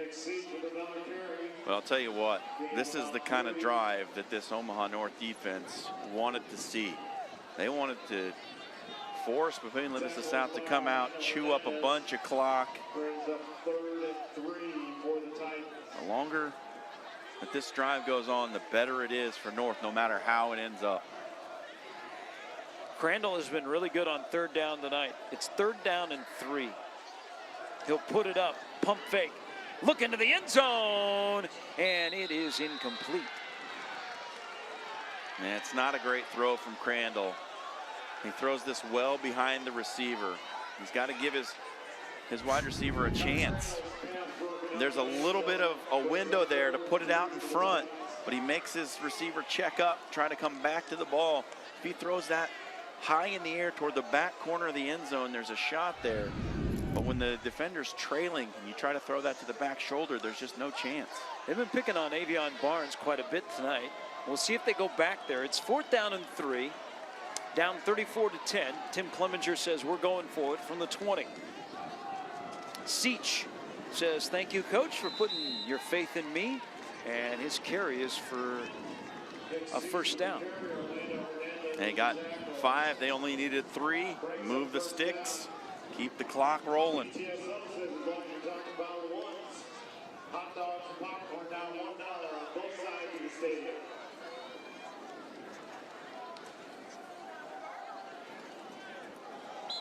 This pass is incomplete. That's a big drop for Swanson. He had a little bit of room. Good throw. Well, it's a little bit out in front. I initially thought it was a pretty good throw, but it would have been a very tough catch for Swanson. A drop is a pretty harsh description of that one. Swanson last year, 9 catches for 108 yards. He plays a variety of roles in this offense, from H-back to lead blocker to tight end. And a touchdown to Jewell. Crandall threw it over the top of the defense from 14 yards out. Boy, Crandall has really impressed me tonight. Jewell, we've seen before, and we see him in the end zone once again. That makes it 34-16. Now, Crandall had a little bit of experience last year. Starting quarterback a year ago went down. Crandall started a couple of games in his place, performed admirably, won the starting job this season, and he's looked good tonight. Little trickery for 2. And that didn't fool anyone in the gray uniforms. Here's Crandall's touchdown pass. It cuts the Viking lead to 18. Trent Brand, the attempted 2-point conversion is denied by Vikings. Oh, not getting into college with this score. I'm that score. The reason they're stressed, he's not getting into her dream college. Another practice test. Doesn't matter. I'll never be ready. Ready? It's only the biggest test of her life. When test prep stress takes over, Huntington can help. Huntington Learning Center helps students of all ages build the skills, confidence, and motivation to improve grades and test scores through personalized attention and proven results. I got it. Reject the stress. Call 1-800-CAN-LEARN now. Go Hog Wild Pit Barbecue. Football's back, so it's time for a Hog Wild tailgate pack. Includes 2 racks of ribs, our slow smoked meats, your choice of sides, plus cookies and buns. Pick up a pack at a Hog Wild near you. Go Hog Wild Pit Barbecue. Hog Wild custom catering for any size event. Check out our catering menu at GoHogWild.com. Hog Wild Pit Barbecue. But don't be late, we close at 8. High school and college football fans, be sure to check out Your View's recruiting podcast called Over the Middle. It's hosted by recruiting guru Jeremy Crabtree. Each week, Jeremy will take you inside the huddle, interviewing players, coaches, and industry insiders in and around college football. All that and more each week on the Over the Middle podcast. You can check it out at yourview.com. You can also find weekly content previewing our game of the week at yourview.com. John sits down with one of the featured players. You can find that story, like the Will Swanson story and the rest that John has so wonderfully done so far this year, at yourview.com. 34-16 on a brisk night for football.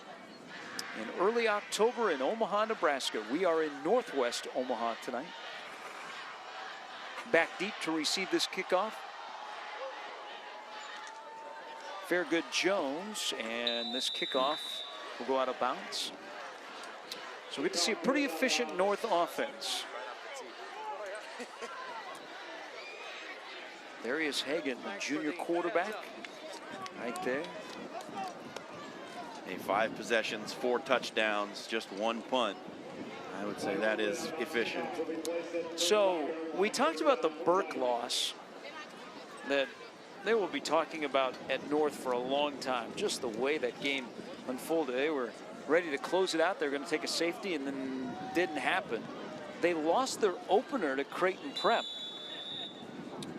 where Creighton Prep came back and forced overtime and a game-winning field goal.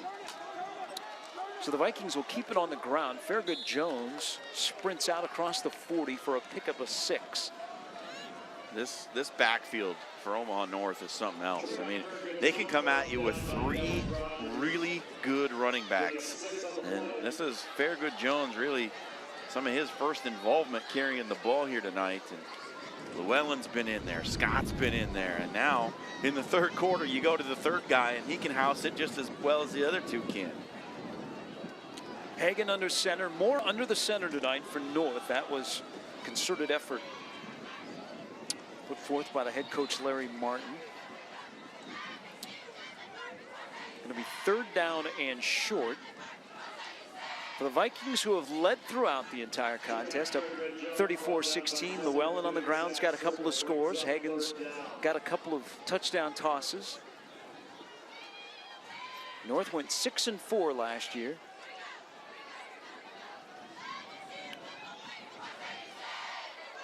In the last 5 years, you'd have to say that Omaha North is right near the top, or at the top, as the best Class A football program. Fairgood Jones in motion.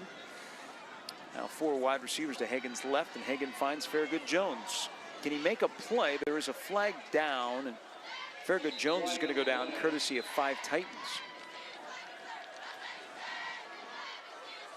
And I don't know, might be holding out on the edge. One of those edge blockers might have gotten locked up.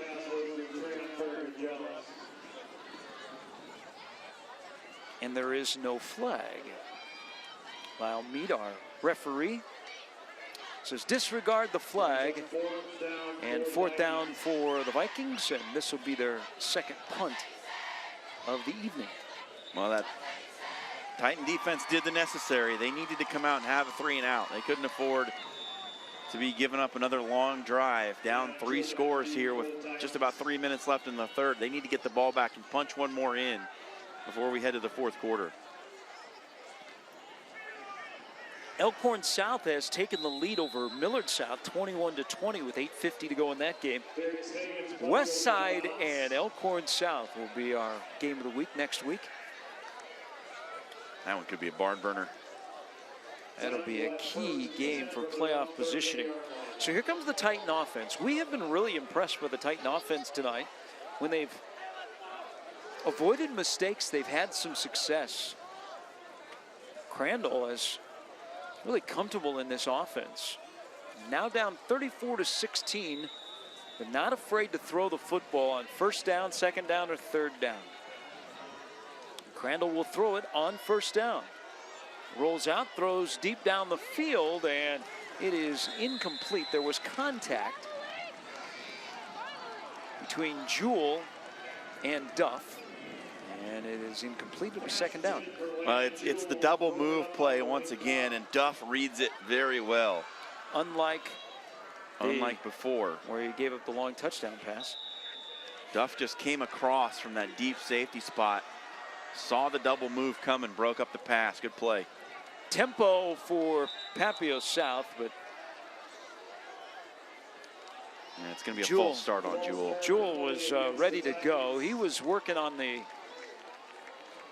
45 on the record player. Well, Papio South wanted to go at 33. Just went a little old school for all of our viewers tonight on Game Time. I don't know, Gary. The young kids are into vinyl again, so they might know Are that they? one. Oh, yeah. Are they? Well, fourth quarter, I will explain what a record player is. After the 5-yard penalty, here's Siege. That long run for 36. Remember that Titan. Here's Siege with the strong legs. Look at him. Runs through a tackle, and then he's carrying defenders the rest of the way. They're ripping at the ball instead of trying to tackle the man. Just bring him down. But Siege has the Titans in business once again. Well, and they've picked up the pace, down 18. Siege once again. If you noticed a little emotion in John's voice, that's what will drive John crazy as anything, is people that do not protect the football, and then defenders that all they want to do is rip the football out instead of making the tackle. The fundamentals. That's, when you don't do those things right, it is ugly on the eye. Play action. Crandall, oh, nice completion.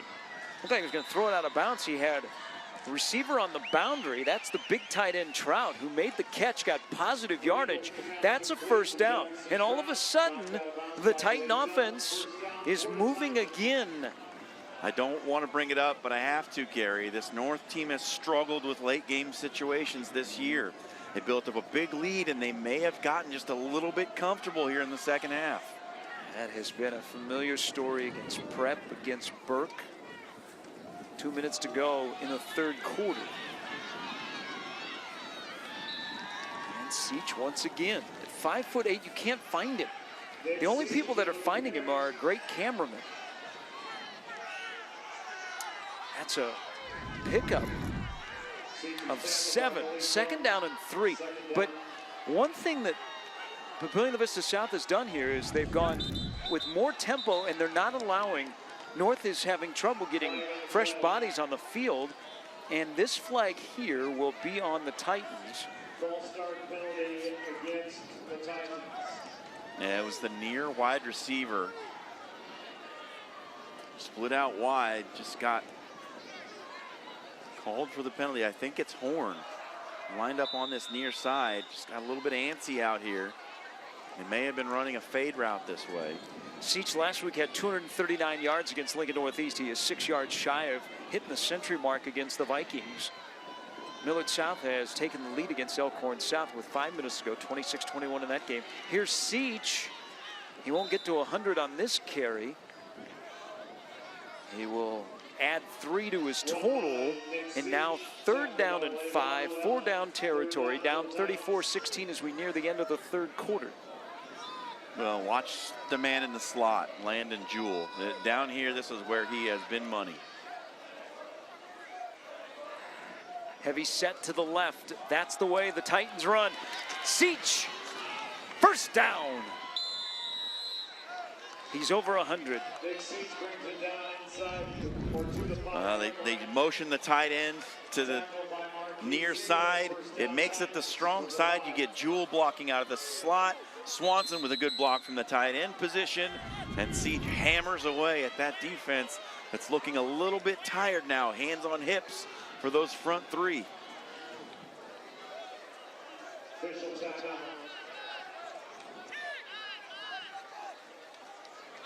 North defense, Gary, they're looking a little bit worn thin.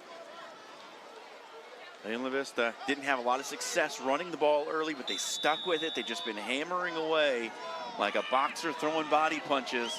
Starting to pay off now. We're nearing the end of this third quarter. Cribbs had to come out of the game a little bit winded. First and goal from the 5 for the Titans. Crandall, Seach. Oh, he was hit in the hole. He was going nowhere once he ran into Marquis Siegel.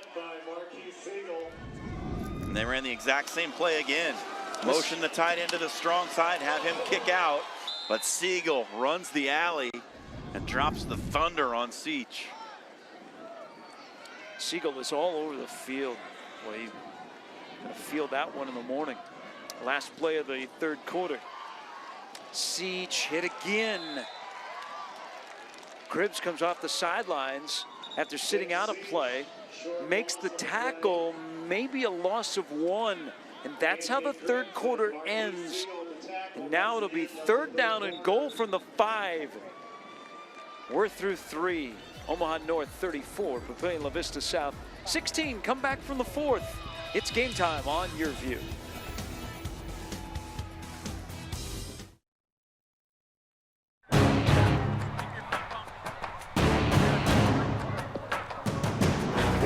Change it up, okay? Catch him off guard. Get in the trench.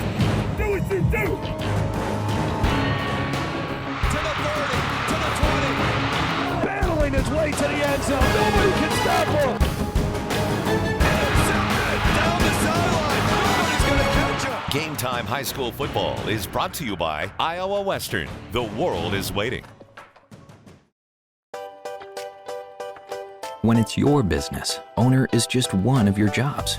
Cox Business Security Solutions can help with a customized surveillance and detection system that lets you adjust the temperature while you're picking up flowers for the cafe. An extra set of eyes confirming tonight's special arrived so you can add it to the board. It's the promise of a good night's sleep, reassuring you everything is in its place and will still be there for whatever your job may be tomorrow. There are lots of women's health providers out there. OBGYNs, midwives, primary care providers. How do you find the one who's right for you? One who matches your needs, your interests, and makes you feel like you have a partner. No matter what stage of life you're in, MyProviderMatch.com does just that. Simply take a quiz to discover women's health providers selected just for you. MyProviderMatch.com. Don't just find a provider, match with the right one. We start the 4th quarter. Third down and goal from the 5-yard line for Papillion La Vista South from Kennick Stadium.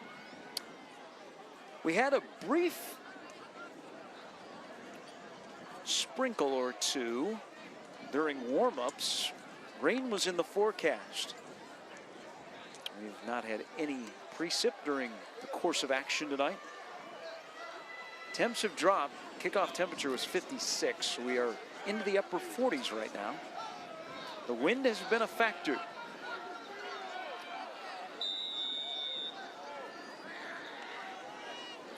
Third down and 5. That'd be third down and goal. Crandall rolling out under pressure. Fires, and at the goal line, the pass is broken up as he wanted his favorite wide receiver, Jewell. So on 4th and goal, Tim Clemenger needs points. If you start to do the math here, 34-16, John, that's a differential of 18. A field goal would give you a differential of 15. And you need 2 touchdowns with one of those. Yep. Converting a 2-point conversion. You got 11:55 to go. You'd love to have the touchdown here, but field goal makes it possible. Brem's field goal is up, and it is good from 22. That'll make it 34-19 as we are just underway in the 4th quarter. Stay tuned. When we are finished tonight, we will have our defensive play of the game and our player of the game. Could have come from that sideline. It's the Omaha North sideline. Game Time High School Football in Your View, presented by Iowa Western. The world is waiting. Connect online with Iowa Western at iwcc.edu or call 800-432-5852. John Schreiner, Gary Sharp. Frank Ryan is up here in the booth with us, our statistician. You know who else is up here with us in the booth, Gary? The wind. Yeah. Hasn't come whistling down the plains, it has overtaken the plains.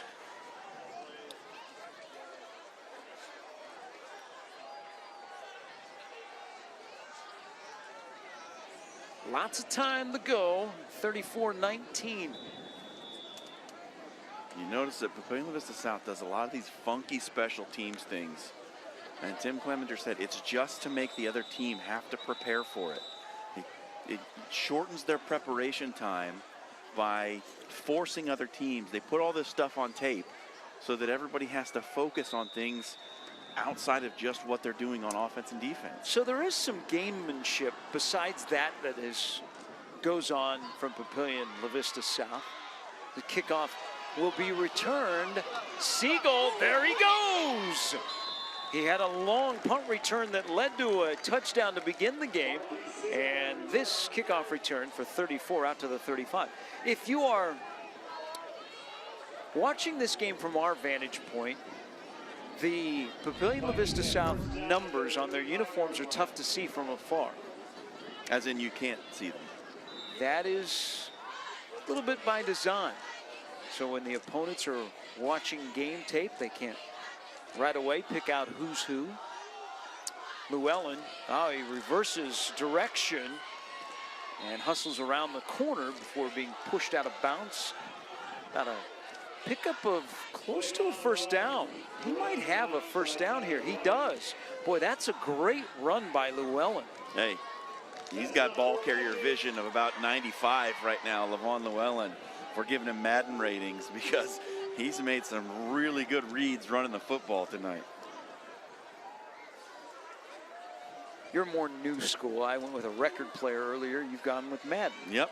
So it is a pickup of 10. Hagan, three-step drop. His pass caught out near midfield. And another first down.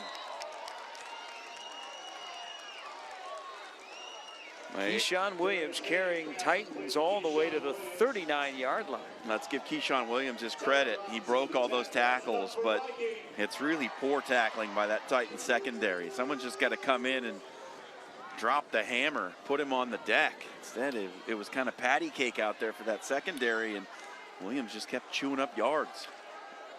We had Westside last week, and we talked about all the juniors and sophomores that are contributing to the Warriors. We'll see Westside next week at Elkhorn South. That was a junior quarterback that completed a pass to a sophomore wide receiver. Llewellyn with the bright yellow shoes. Quick burst on first down for 8 yards.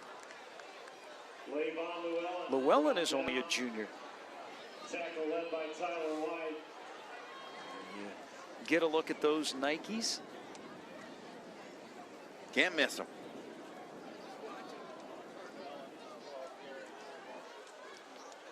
12 carries, 152 yards for Llewellyn. So Seach and Llewellyn both have gone over 100 yards. And this is turning into a pretty important drive here for the Vikings. Titans got to get a stop. It's 2nd down and 2. Llewellyn once again on the toss. And he's got another first down, and the clock continues to run. Llewellyn's got a couple of touchdown runs tonight. Yeah, you said it. Important drive here for Omaha North. Mentioned earlier that they've had their share of struggles in late game situations. It looked like Papillion La Vista South was on the comeback trail. They can go down, punch this in, wear the clock down to about 8.5 minutes.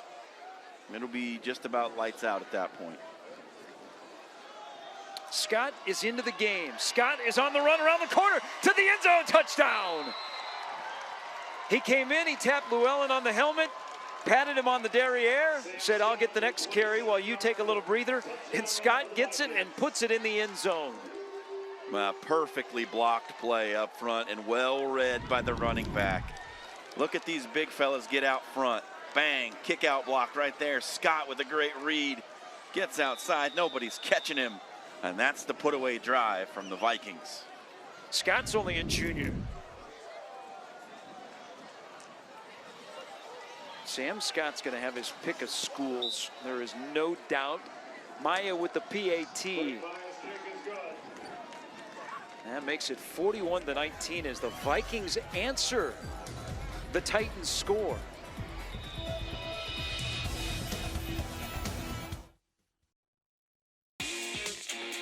Tonight's Game Time defensive play of the game is brought to you by Cox Business Security.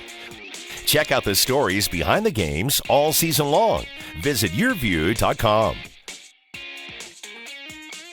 Go Hog Wild Pit Barbecue. Football's back, so it's time for a Hog Wild tailgate pack. Includes 2 racks of ribs, our slow smoked meats, your choice of sides, plus cookies and buns. Pick up a pack at a Hog Wild near you. Go Hog Wild Pit Barbecue. Hog Wild custom catering for any size event. Check out our catering menu at gohogwild.com. Hog Wild Pit Barbecue. But don't be late, we close at 8. You're watching Game Time on YourView. For more in-depth coverage of the top players around, recruiting updates, behind-the-scenes access, and more, check out yourview.com.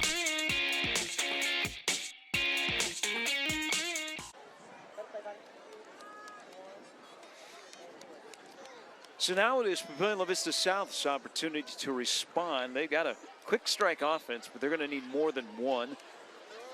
Omaha North, after the Sam Scott touchdown run, has taken a 41-19 lead. The Vikings trying to snap a 3-game losing streak. Keep their playoff hopes alive. They still have Bellevue West, #1 in the state, coming up in the final 3 weeks. Well, I'll tell you what, Gary, with this offensive line playing the way they have tonight, if they can keep that going, the trio of backs that they have, you sprinkle in a little Marquis Siegel, you sprinkle in a little Keyshawn Williams on the outside, this is a team that nobody's really going to want to see once that playoff bracket comes out. Yeah, they would be, you know, a team that would be a 12, 13, 14 seed, and one of those top seeds would be like, uh-oh. It's kickoff by Maya, tracked down at the 20-yard line, and it goes the wrong way for the Titans. So Siegel is downfield to make the tackle. He's going to play in Fargo for North Dakota State, which has won the FCS National Championship 7 of the last 8 years. He's either going to play cornerback or safety. They feel they can get him ready to go at both of those positions, and they are very excited at North Dakota State that Siegel decided this summer that's where he wanted to go. Tyson Gordon, who plays at Omaha Scott High School, is also going to North Dakota State to play football. Crandall to the air. And incomplete. And just overshot the wide receiver a little bit, trying to get it all on one play. Didn't quite have it. Jackson Horn, who had the big touchdown in that first quarter, trying to find him going deep again, but North had the coverage rolled over the top. They're not going to let anything behind them now.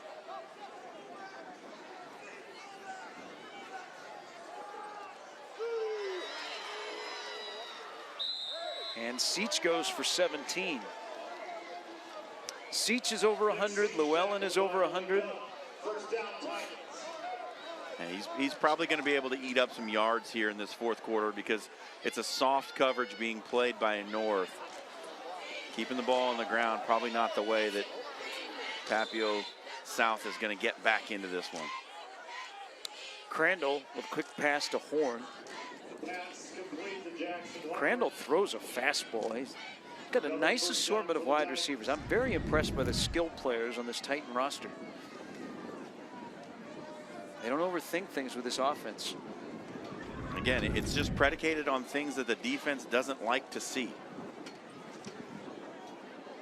I would not want to see Seach coming at me as he carries it once again. There is a flag after Seach went down. Sideline warning against Omaha North. So no penalty, but a sideline warning. But that flag for the sideline warning came out really, really quick. So possibly an official on the north sideline collided with a coach. I don't see, North does not have that get back coach that you see in college. Crandall to the air once again, and it is caught. Horn along the sidelines with a nice ball control and body control. Yeah, Jaden Long went for the swat, and Jackson Horn secures the catch, puts his head down, does a double toe tap. That's a catch in the NFL. Crandall to throw again. He's got plenty of time. Lets it rip deep downfield, and that was too long. Almost run down by Siegel as the wind picks up here at Niles-Kinnick Stadium. Fans have started to head for the exits on a very, very chilly evening. 41-19, North leading Papio South. The Vikings are trying to snap that 3-game losing streak. Trying to get to 2-4. Papio South coming in at 3-2. Now it's 2nd down and 10. Crandall hands it off to Seach. Seach has got another 5 to his total. Nick Seach tripped up by D'Anthony Cripp, brings up 3rd down. 3rd down and 5. Seach tries to put his shoe back on. Unfortunately, he can't get his shoe on, so he's going to have to come out of the game on a key 3rd down. I don't think Seach has been off the field on offense yet. No, he's got to come off. That's 30 carries for 137 yards. So he's on the sidelines, and Tim Clemenger realizes we have to have Seach in the game, and calls timeout, and Seach will come back into the game.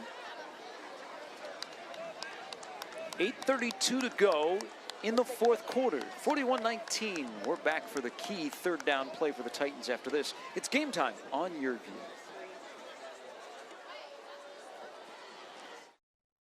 Shop Woodhouse Mazda today, where we make your Mazda buying process easy. Come in and take a look at our selection of all-new Mazda CX-9s. The all-new Mazda CX-9 comes equipped with 3rd-row seating, giving you plenty of room for you and your family to hit the road. The all-new Mazda CX-9 keeps your family safe with available blind spot monitoring and lane keep assist technology. Shop our showrooms at 66 and L or our new location at 144th and Giles. This is Woodhouse Mazda.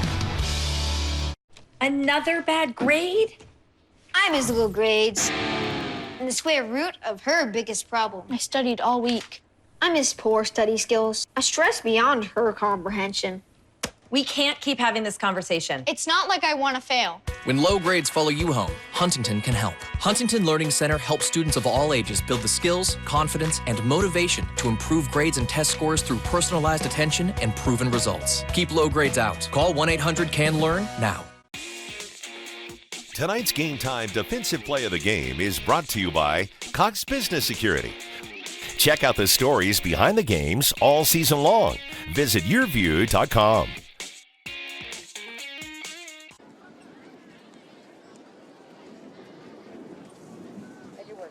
(41-19) North leads Papillion La Vista South. 8:32 to go in the game. Let's take a look at tonight's defensive play of the game. It's brought to you by Cox Business.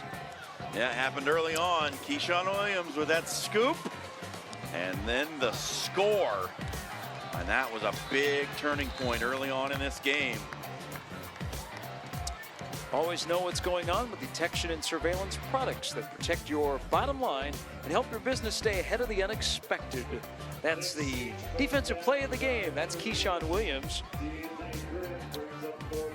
Seach stopped on 3rd down and short, and here is a 4th down play for the Titans. Crandall looks at a 4-man front. Vikings show blitz, then they back off, then they blitz. Here comes the pressure, and there goes the pass incomplete. And the Titans will turn the ball over on downs. Great defensive call. You knew that the Titans were going to have to go to the air, bring a little pressure off the edge, heat up that quarterback. He saw it coming, had to speed up his release, and it was out of there too quick. So the Vikings take over. I think at the end of the night, when we talk to Larry Martin, he will probably tell us this is the most thorough performance of the season. Anybody that was around the Vikings all week long, they kind of had a feeling that this was coming. They finally had learned from their mistakes. And they were going to put it all together tonight. They have done just that, 41-19. You would expect them to keep it on the ground and burn some clock. Well, it wasn't the guy that we thought it might be tonight, Treon Farragut Jones, but Levon Llewellyn, well over 100 yards rushing, 2 touchdowns tonight. You sprinkle in some Sam Scott with 2 rushing touchdowns on the night. These backs for North have gotten it done in a big way. And all credit certainly due to that offensive line, which has played a fantastic game tonight. Cribbs and Farragut Jones in the backfield. Hagan under center. Toss to Farragut Jones. Stop, starts. Lost the ball. Recovered by, well, initially it looked like it was recovered by White, and it was. Turnover by North. White does come up with a fumble recovery. Well, let's see if we can see exactly what happens. Farragut Jones makes 1 cut. And as he's fighting for some extra yards, a defender comes in and swipes it out. Dallas Rogers, who's a tackling machine, forced the fumble. White with the recovery, and never say never. 41-19 with 7 minutes to go. The Titans get the ball back on the north side of the 50. And Crandall will go to the air, throws it deep down the middle, and this time it is incomplete. We've seen double moves out of these wide receivers all night long. This is another one. You don't often see it from the slot. They love to do it with Landon Jewell. He runs a little out and up. Normally you see that from the outside receiver. Trying to pick on that safety, and Jewell just couldn't get up high enough to pull it in. Second and 10 for the Titans.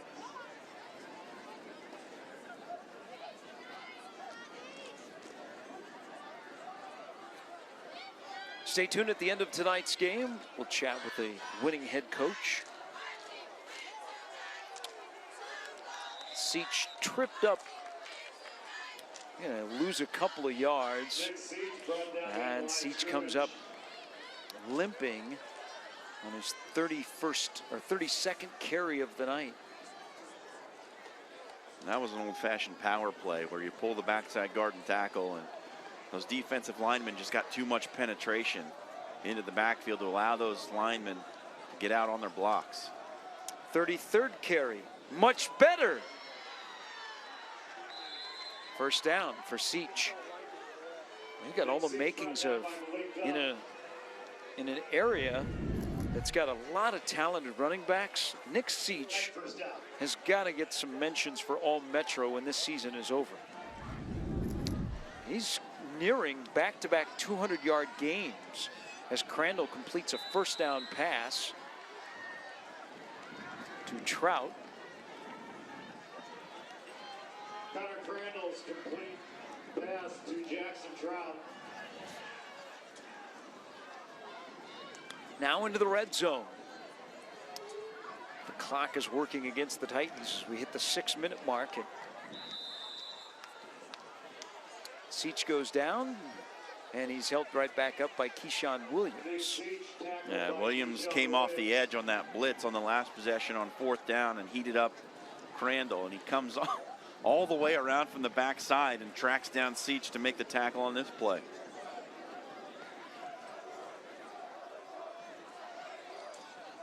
Crandall, low snap. Pass is caught. He has got all kinds of options in the passing game. I mean, if Crandall's pass is in the area, the Jewels, the Horns, the Trouts, the Swansons, the Seaches are going to catch it. And Swanson here, the future K-State Wildcat, brings up 3rd down and 5 after his grab. Pressure coming from the edge. Crandall goes the opposite way and completes a pass that is enough for a first down. Oh my. Well, check this out. That is a heater thrown out there to Horn. He makes a good catch and then fights for some extra yardage after the play as a light mist has started to come down here at Kinnick Stadium. We're seeing some lightning off in the distance. Storm rolling in.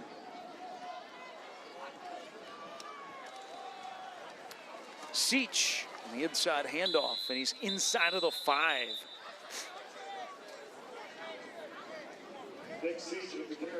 Just eating up a lot of clock on this drive for Pavilion La Vista South. They need to punch one in quick, and then it's probably onside kick time because They're still going to be down 2 scores, even if they can find the end zone here.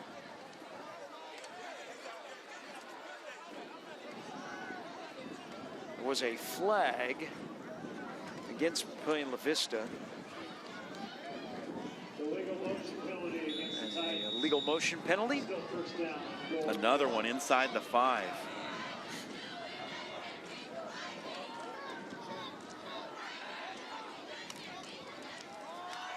Seach looking for blocking. Maybe gets a yard. And those legs, the feet just aren't quite as quick as they were when we started this second half for Seach. He's had a heavy workload here in the second half. He is nearing 40 carries tonight. Sage Kerr brought him down. Crandall the throw to the end zone, and it is caught. There's a flag down. The pass caught by Swanson. We'll see what the flag is. It looks like this will stand. I thought it was defensive pass interference, Gary. But this is something I'm surprised that we hadn't seen more of. All the times that Papillion La Vista South has been down in the red zone, you've got 6'5", 240-pound Will Swanson. Send him out there to post up and throw it high. No one's going to get over him. Swanson with the reception. This is to cut it to 15. And the PAT off the right foot. Brem is good. Will Swanson with the touchdown catch, showing you what working out and eating in the offseason can do for you. He got bigger, stronger, faster. Went to a couple of different camps. The offers started to pile up, and then he finally said yes to Kansas State. And he has his first touchdown reception of the night. It's 41-26. We showed you the defensive player, or defensive play of the game, I beg your pardon. Now tonight's player of the game, brought to you by Iowa Western. The world is waiting. Well, it's none other than our guy, Lavon Llewellyn. 19-yard touchdown to start the scoring for Omaha North. He got a 66-yarder later for his second. You see it there, 13 carries, 156 yards. Lavon Llewellyn tonight, your player of the game.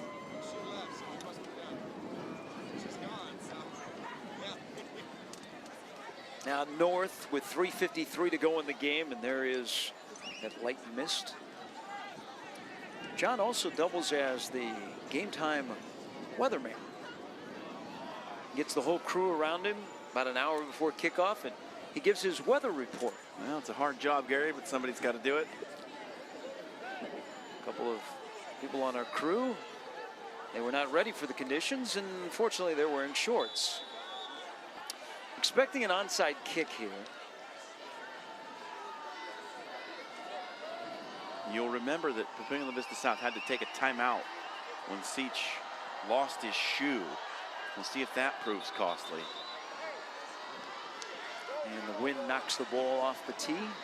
A reminder, next week, pretty important game for playoff positioning.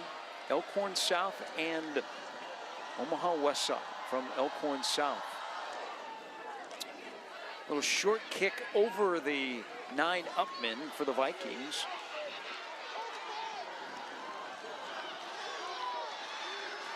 And Siegel danced around. He was palming the football. And turns out to be a pretty good return for Siegel. I don't know about this one. Siegel, he's carrying that thing pretty loose. All it would take is one swipe of a paw, and that ball's going to pop out of there. I'm sure Larry Martin was just about to pull his hair out on the sidelines. Just go down, young man. They'll take over at the 42-yard line. And Titans with just 2 timeouts. Here's Llewellyn. He's met on the outside and goes down. That's Dallas Rogers. We've seen Dallas Rogers now for a couple of years. He is great in the classroom. He has a 30 ACT. He has been honored by the NSAA on the academic side. He will be honored by receiving a scholarship to play football next year in college. Division II NAIA schools have looked at him. He is a tackling machine. Yeah, you just one of those guys that the measurables don't look spectacular. His testing not going to blow you away, but you watch the film and he's always around the football. And Llewellyn gets stood up again. Knocked out of bounds. Llewellyn tackle led by Zach Circle. And the Titans will take a timeout. It'll be 3rd down and 10. Clock stops with 2:49 to go. Here's the carry for no yards for Llewellyn. That time it was Circle coming from the inside out. Made a great read, flow to the football, and a solid tackle. And again, this is a Titan defense that is without one of the top defensive players in the area, pass rushing specialist who got injured last week. Well, they're missing another player too that they really rely on. One of those safeties in that 4-2-5, Cade Shent, who was one of their leading tacklers. He went down with an injury and he's out. So 2 guys who are really vital to this defense not in the game tonight. Trajan Lanier, who lost in the state wrestling final last year at 182 pounds. Last year he had 11 sacks and 24 tackles for loss. Not in the lineup tonight. But what is out there for the Titan defense, they need to stop here. It is 3rd down and about 14. They have 1 timeout remaining. Can they get a stop? Hagan to put it up, and his pass is caught. And it is short of the 1st down. Cribbs caught it. And timeout taken by the Titans. Well, there's the defender coming in. Look, right there. They are so lucky that that face mask did not get called, because Zach Circle grabbed the face mask of DeAnthony Cribbs and it was missed. That would be an automatic 1st down for North, and it would pretty much be game over. The officials didn't see it. Circle is incredibly lucky. Right there you see it. That is a face mask. This should be 1st down North. Well, and Cribbs looked back. He was looking for the flag. They've gone final. Millard South defeats Elkhorn South 26-21. Big win for the Patriots. Again, we'll see the storm of Elkhorn South when they play host to Omaha Westside next week here on Game Time. Playoffs are going to be fun around here, aren't they? 4th down and 1. Clock stop. Titans are out of timeouts. Are they out of hope after this play? Llewellyn. Ooh, this is going to be close. I don't think he got it. Titan football. On downs, the North Vikings turn it over. Don't go anywhere. 2.5 to go. Lyle Mead, the referee, wants to measure, but it was pretty clear that Llewellyn didn't get back to the line of scrimmage. Unless he got a friendly spot, Crandall and the Titan offense will have a shot. Down 41-26 with 2:30 to go, but again, they are now out of timeouts. They are going to measure, and this might not even be close, John. They'll stretch the chains. It's not. He may have actually lost a yard. Yeah, it's a good 2.5 feet short.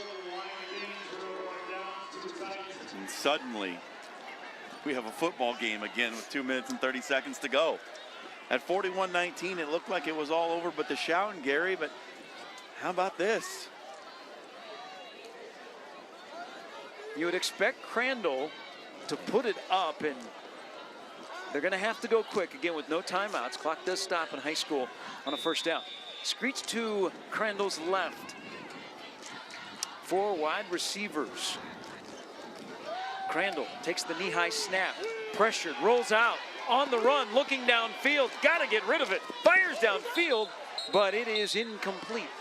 Out of bounds was Swanson coming back for the ball.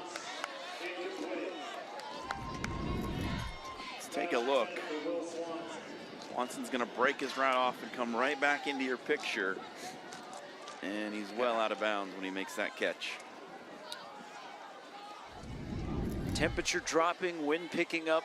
It is misting here at Niall Kinnick Stadium, and we can see lightning in the distance. Welcome to Nebraska in October. 2nd down and 10. Crandall lets it rip, and this pass is incomplete. You know what happened right there? Landon Jewell heard footsteps. He's running that crossing route. Crandall throws it, a laser beam into the zone hole right in the middle of the field. Jewell, just a little bit of alligator arms as he heard that safety closing down on him. Big 3rd down here. Long look over to the sideline by the Titans. And now it is raining in full. We look up into the lights here. Now people are scrambling for cover. In a month, this will be snow, so this ain't bad. Crandall chased out of the pocket on the run, fires downfield, and is caught. Well short of the 1st down as Trout came up with it. Williams with the open field tackle. With 2 minutes to go, now under 2 minutes. A deluge at Niall Kinnick Stadium. Wow, this is something else.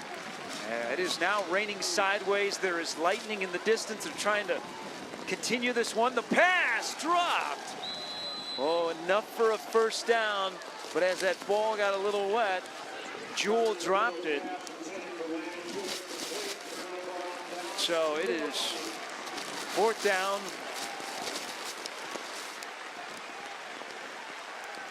And Omaha North should just be able to take a couple of knees and get out of here.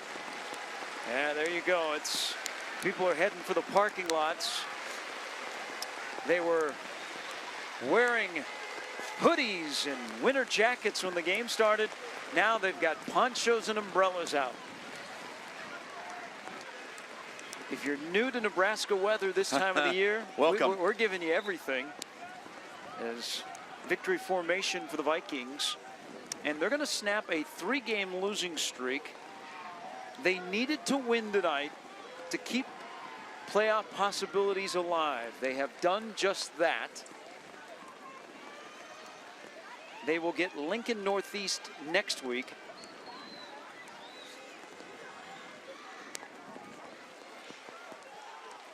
Papio South will fall to 3-3, and they get Bellevue East next week. Well, that's a good win for the Vikings here tonight. Did exactly what they wanted to do, came out, established the run early, kept with it, mixed in just enough pass to keep the defense honest.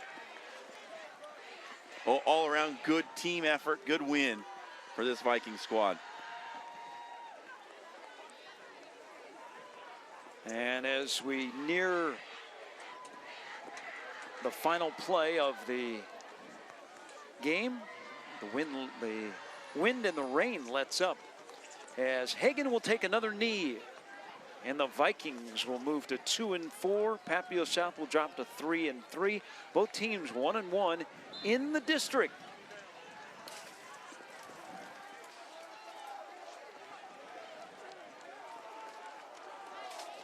The final score, Omaha North 41. Papillion La Vista South 26. And we've got your final score on the Well, valiant effort by Papillion La Vista South, but ultimately, Gary, it comes down to just a couple of ball handling errors by the Titans at key moments. They just made those big mistakes at the wrong time. Well, thank everybody for your attendance. A couple of key penalties. You had a couple of illegal motion penalties inside the 5-yard line. Of course, the big holding penalty that took the 40-yard pass early in that first half off the board, which resulted in the fumble that North scooped and scored on. Couple of plays made, and this would have been a different game. It's a lot closer actually than 41-26. Yeah, exactly. And there were moments where it could have turned, but either North came up with a big stop or the Titans were their own worst enemy here tonight. We come back, we'll chat with the North head coach, Larry Martin. His Vikings victorious tonight, 41-26 over Papillion La Vista South. It's game time on Your View. Tonight's Game Time Player of the Game is brought to you by Iowa Western. The world is waiting. Check out the stories behind the games all season long. Visit yourview.com.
There are lots of women's health providers out there.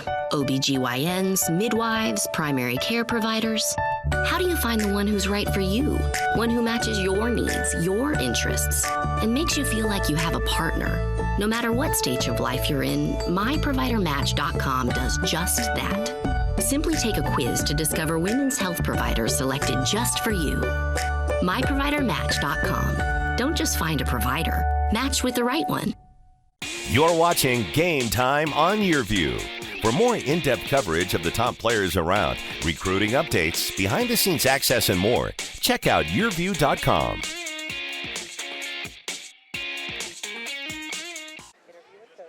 (41-26) North Downs, Papillion La Vista South. Welcome back to Now Kinnick Stadium. Along with John Schreiner, I'm Gary Sharp. Let's welcome in the victorious head coach of the North High Vikings, Larry Martin.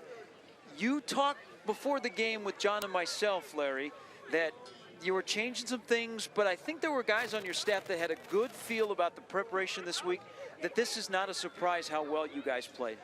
Well, you're right. You know, we just had to go back, offensively and get back underneath the center and do the things that have gotten our program where it needs to be.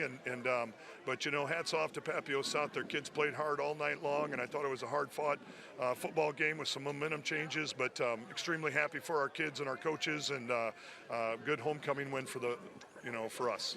Hey, Coach, one of the things that struck us up here in the booth is how confident your team looked tonight. Most 1-4 teams don't look like that. Talk about the confidence that your bunch played with tonight. Well, exactly. It's been a tough year. The expectations are extremely high for the kids, and I know that they were feeling like they were letting some people down in terms of that. But you just got to keep coming to work on Monday and working hard. So yes, we had played, but those 4 teams that we lost to, are darn good football programs, and we got something to build on now, and it makes it easier to go to practice on Monday when you find a W. Coach, before we let you get out of the elements, for people that are new to seeing North and around the football program, tell our viewers about your special friend right there with you. Oh yeah, Jordan's here with me. He's been here the whole time with me. I wouldn't go anything without him, right, Jordan? Yes. Coach, congratulations. Good luck the rest of the season. You bet. Thank you. 41-26. Let's see how the Vikings were able to do it tonight, John. Well, they got it going early. They forced that early punt out of the Papillion La Vista South offense when things were early on, and we thought that Papillion La Vista South was going to come in with a pretty high-powered offensive attack. We got to see some of that, but early on, that stiff wind that they were going into forced a short punt and then a 19-yard touchdown run from Lavon Llewellyn got things going. But here came that offense once again. A big touchdown pass to Jackson Horn, and we were all knotted up. North, not done. Touchdown pass to Farmer, his first catch of the season. 6 points. And then Llewellyn, he went back to work again. You're going to see him find the end zone a little bit later. But Pavilion La Vista South came out. They were not done. They did not give up on this game when it looked like they could, Gary. And that young man, Nick Seach, put in a heck of a workload tonight in the losing effort. But ultimately, that North ground game, just too much for Pavilion La Vista South. That ground game chalked up 235 yards. North snaps that 3-game losing streak despite being out-yarded by nearly 100 yards tonight. They were opportunistic. We saw some positive things on both sides as these two teams battle for a playoff spot out of this district. But North needed a win, and they got a win. They jumped out early and never looked back here tonight at Niall Kinnick Stadium. Yeah, pretty entertaining game between these two. And as we said at the end of regulation, a couple of different plays turned the way for Pavilion La Vista South. This is a much closer game. Big thanks to all of our crew on the Game Time Friday night contest here at Niall Kinnick Stadium. For our statistician, Frank Ryan, for my partner, John Schreiner, for our producer, Katie Keating, I'm Gary Sharp. Again, the final score, 41-26, North over Pavilion La Vista South. We're with you next week for Westside and Elkhorn South. Until then, good night, everybody.